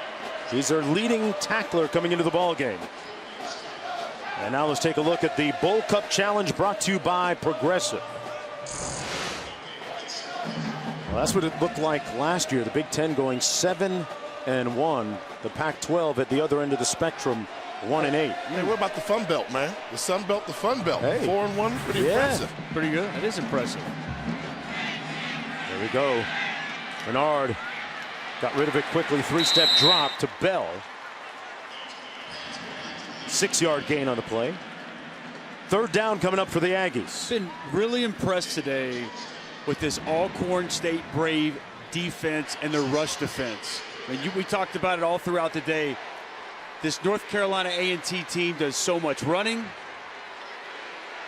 and they've not been able to run the football today. As we see Noah Johnson heading into the locker room with the trainer having his helmet.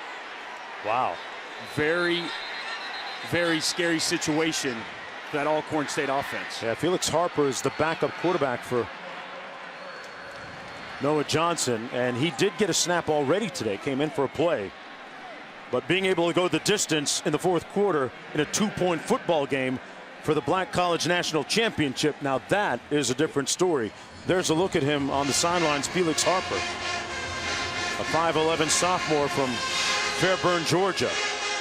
Now, they were working him in earlier during the season, and when he comes in, they run the same offense. However, they like what he does a little bit more with the running game. So when he comes in, they expect him to run a little bit more, whereas they give Noah Johnson the pure RPO option. It'll be more design runs for Felix Harper in this football game. See Pat White talking to him right there. Well, Wells Fargo's celebration of service here in Atlanta featuring a food bank challenge. Fans were asking to bring canned goods to the game, which will be donated to Hosea to feed the hungry. Let's go downstairs to Roddy.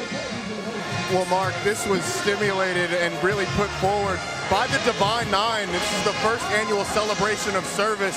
And it's important because Hosea Feed the Hungry, which is now called Hosea Helps, was founded in 1971 by the Reverend Hosea Williams, who was a member of Phi Beta Sigma fraternity.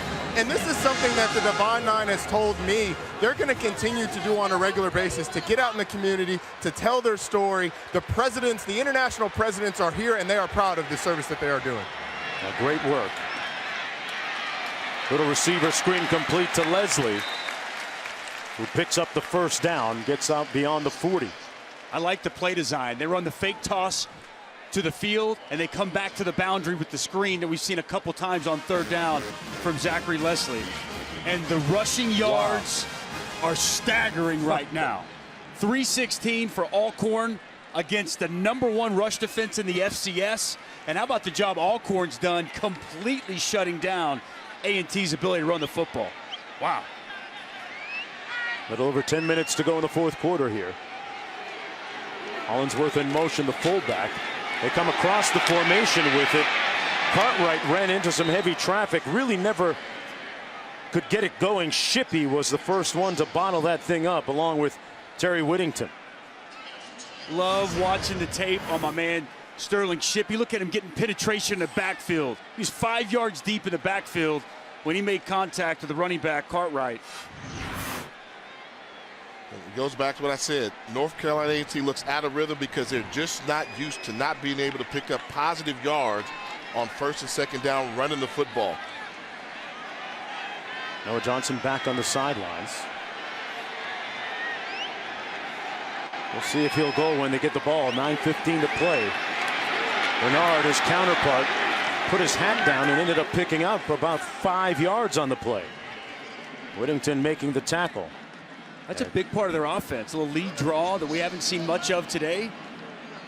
Nice job by 37. Once again, Terry Whittington shutting down his rush, retracing his steps, and tackling the quarterback on the draw. Defensive guy, let me put you on the spot. Yep. Do you come after Raynard right now? This third down, obvious pass situation. Yes, I think I'm gonna pressure Raynard and try to get the ball out of his hand quickly. One thing I would do though, if I'm on the other side, I'm moving the pocket because I've seen Raynard today many times much more comfortable when he's on the move. Here we go on 3rd and 7. He's going to take off and got drilled and stopped at the 45-yard line. Boy, the Braves defense intransigent on that series. Ely making the tackle. And 4th down coming up for the Aggies. Sterling Shippey on that tackle as well. Big stop. Nothing open down the field for Reynard, so he tried to just tuck the football and get what he could get.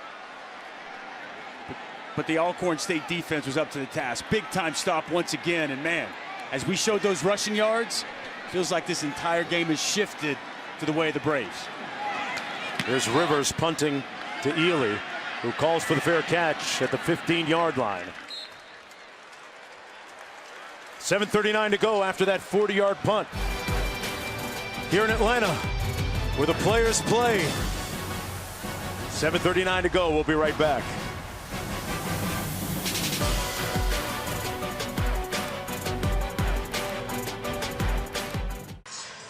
Folks, kick off your Week 15 with Sunday NFL Countdown, 10 a.m. Eastern on ESPN.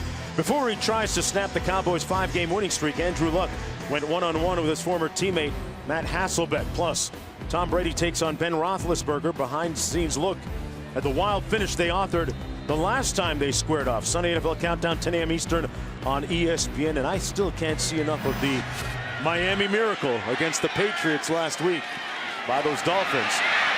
This is Waller with a gaping hole. They gashed that front against the Aggies. They found something. They found the crease between the interior line play, between the guard and the center, running some stunts, and they've been able to gash that defensive interior line for North Carolina A&T. Massive hole there on the right side. Darius Davis, Kevin Hall open it up, and you're right, this second half, this offensive line has been imposing their will on the A&T defensive front. Sean Waller already going well over 100 yards. A little hand walk out to the 28-yard line and picked up another Alcorn State first down. 7 minutes to play. The Braves with 2 timeouts remaining. See the balance there by Deshaun Waller as he fights to pick up enough yards to move the chains. He's hit initially shy of the line to gain, puts one hand down, posts up, and leans in for the first down. Quality run. That's why he's the 2018 SWAC Newcomer of the Year. On the pass, tipped up and incomplete. Intended for Johnson Jr., but Deion Jones got in there and deflected it. And this is when I can be a little bit overly critical.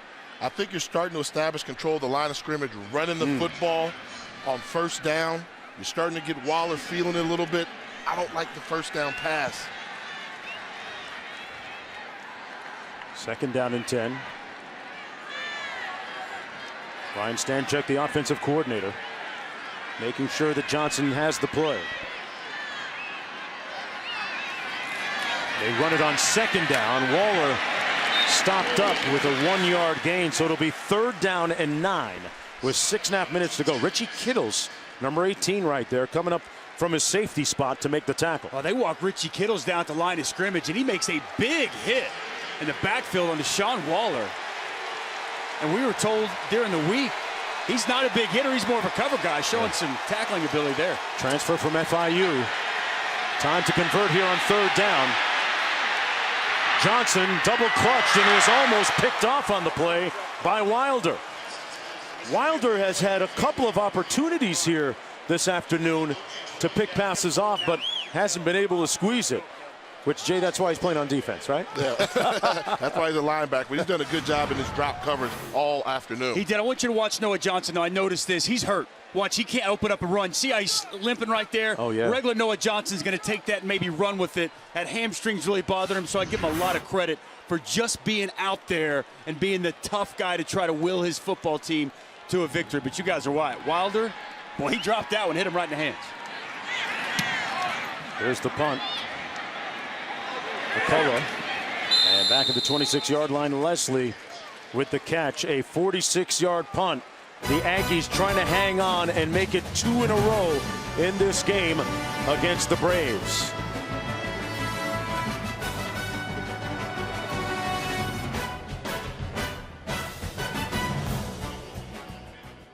Welcome back, everyone, to the Air Force Reserve Celebration Bowl, part of Capital One Bowl Mania.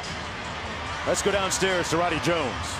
Well, Mark, we were told by the coaches of both teams, really, that their teams are packed with Kappas and Qs. So let's talk about the men of Omega Psi Phi. Prominent members, Michael Jordan, Langston Hughes, and North Carolina A&T alum Jesse Jackson. amongst others, Shaquille O'Neal, Steve Harvey, and our own Stephen A. Smith are bros as well, and the Q Dogs have come strong. They're going to need all the Qs on both of these teams to help them finish out this game for both teams if they're going to win. Yeah, regardless of fraternity affiliation, it's time to get this thing together. Boy, some hard hitting. Guys are putting a hat on each other. Wow. Jermaine Martin, number 30, got rocked but kept going to pick up 7 well-earned yards. We need to hear that. Some championship pad popping right here. Listen to this, folks.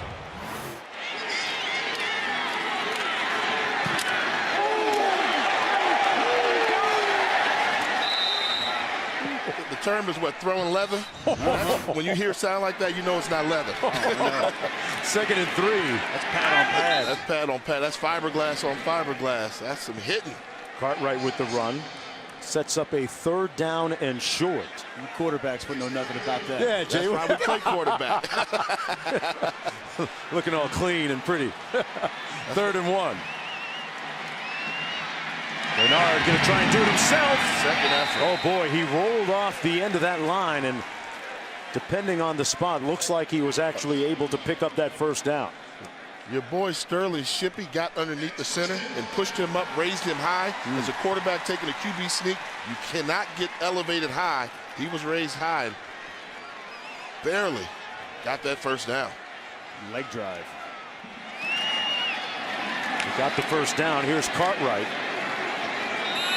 If you remember, we told you a little bit earlier, Marquell Cartwright and Lamar Renard, a couple of guys from High Point, North Carolina. They've known each other since the 9th grade in high school, played their grade school football together, and high school football together, won a championship, state title, and looking for another win for their school in this Air Force Reserve Celebration Bowl.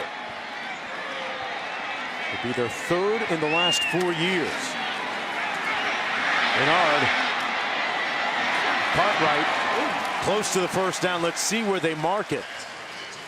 Wow, they're going to give him a very fortuitous spot right at the 1st down marker. With under 4 minutes to go, fans tune in to the ESPN app for the postgame trophy ceremony presented by Capital One immediately following the game.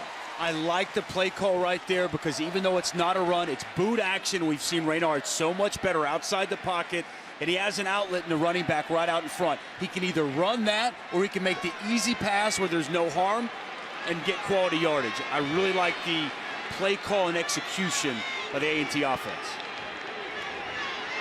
Hollinsworth in motion.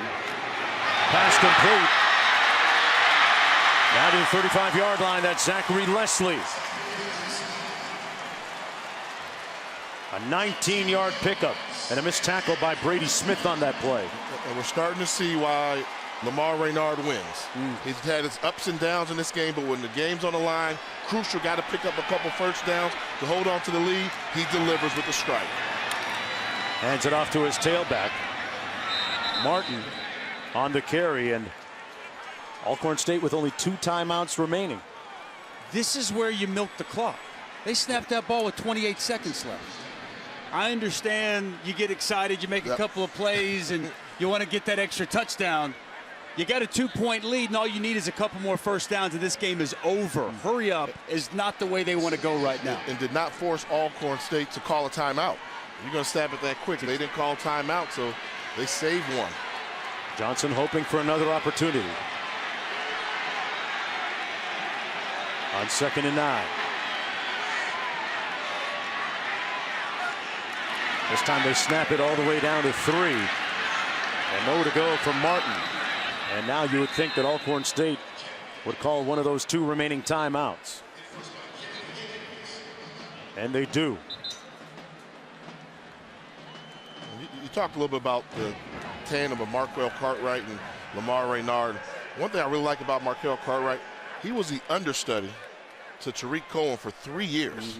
He's a really good football player, played his dues, and now he come out here and he's elevated his game in his senior year, getting over that 1,000-yard mark. And you know Tariq Cohen is sitting there watching this game on pins and needles right now, trying to see if his boys can hold on. The fact that he waited for 3 years is a testament to his patience. Well, our Week 15 Monday Night Football matchup is an NFC South battle in Charlotte.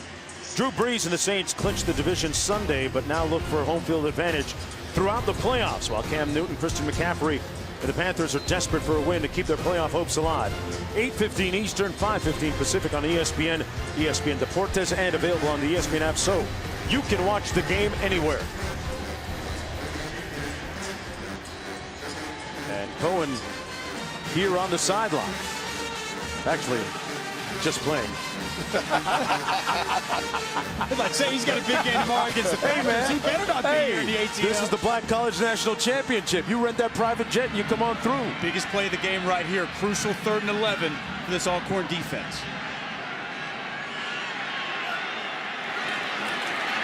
Renard with plenty of time, fires, caught at the 22-yard line by Hicklin. Big time. Huge conversion. A 14-yard pickup. Big time. Poise in the pocket.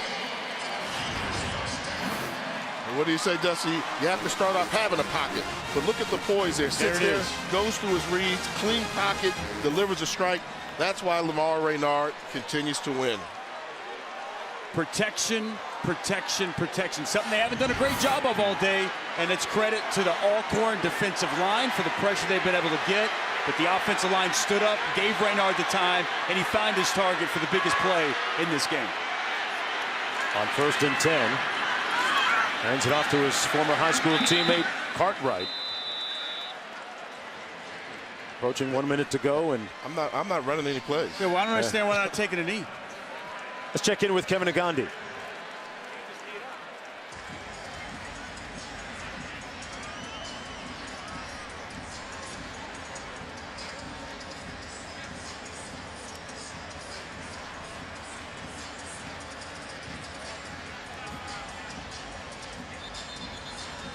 All right, Kevin, as Reynard comes to the sidelines, let's go downstairs to Molly for more.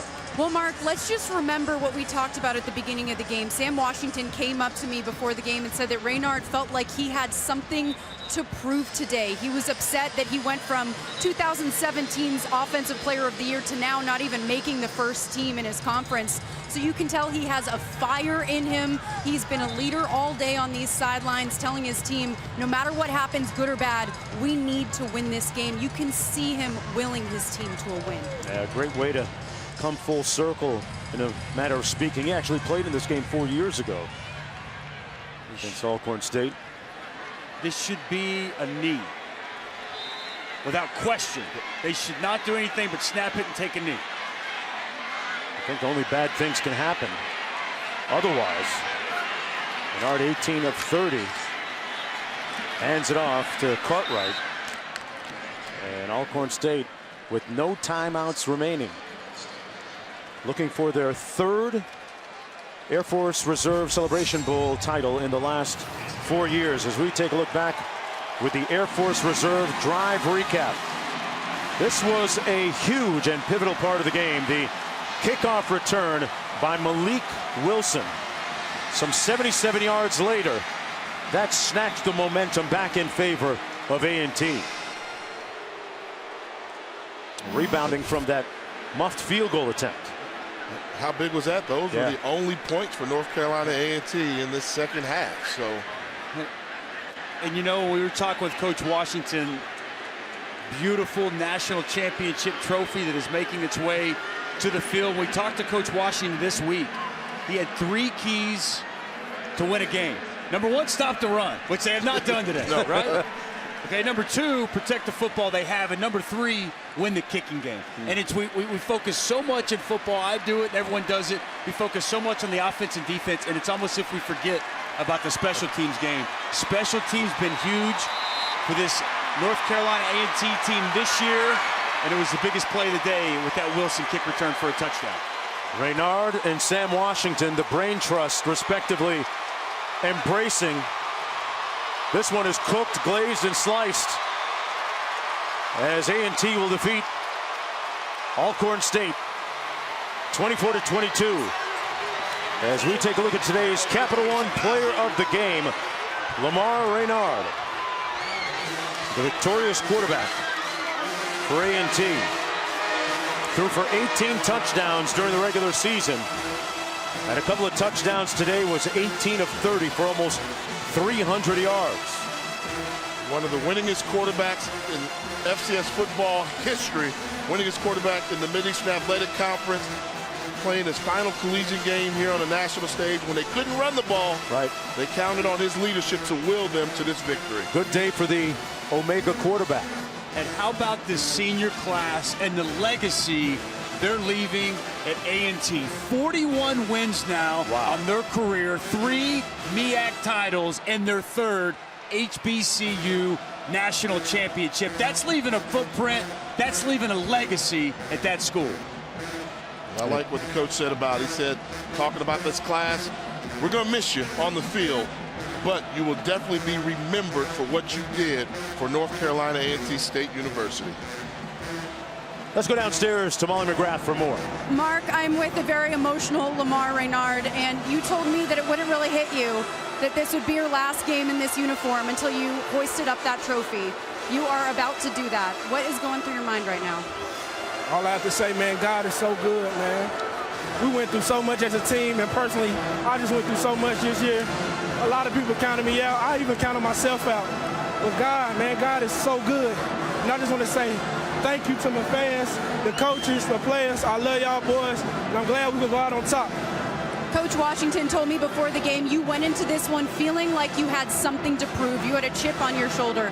What was your mentality going into this one, and how did that translate onto the field? It just all year, man. A lot of people, like I said, counted me out personally. And my teammates, they stood behind me. My coaches stood behind me. My family stood behind me. And this is a great feeling to go back-to-back Celebration Bowl champions.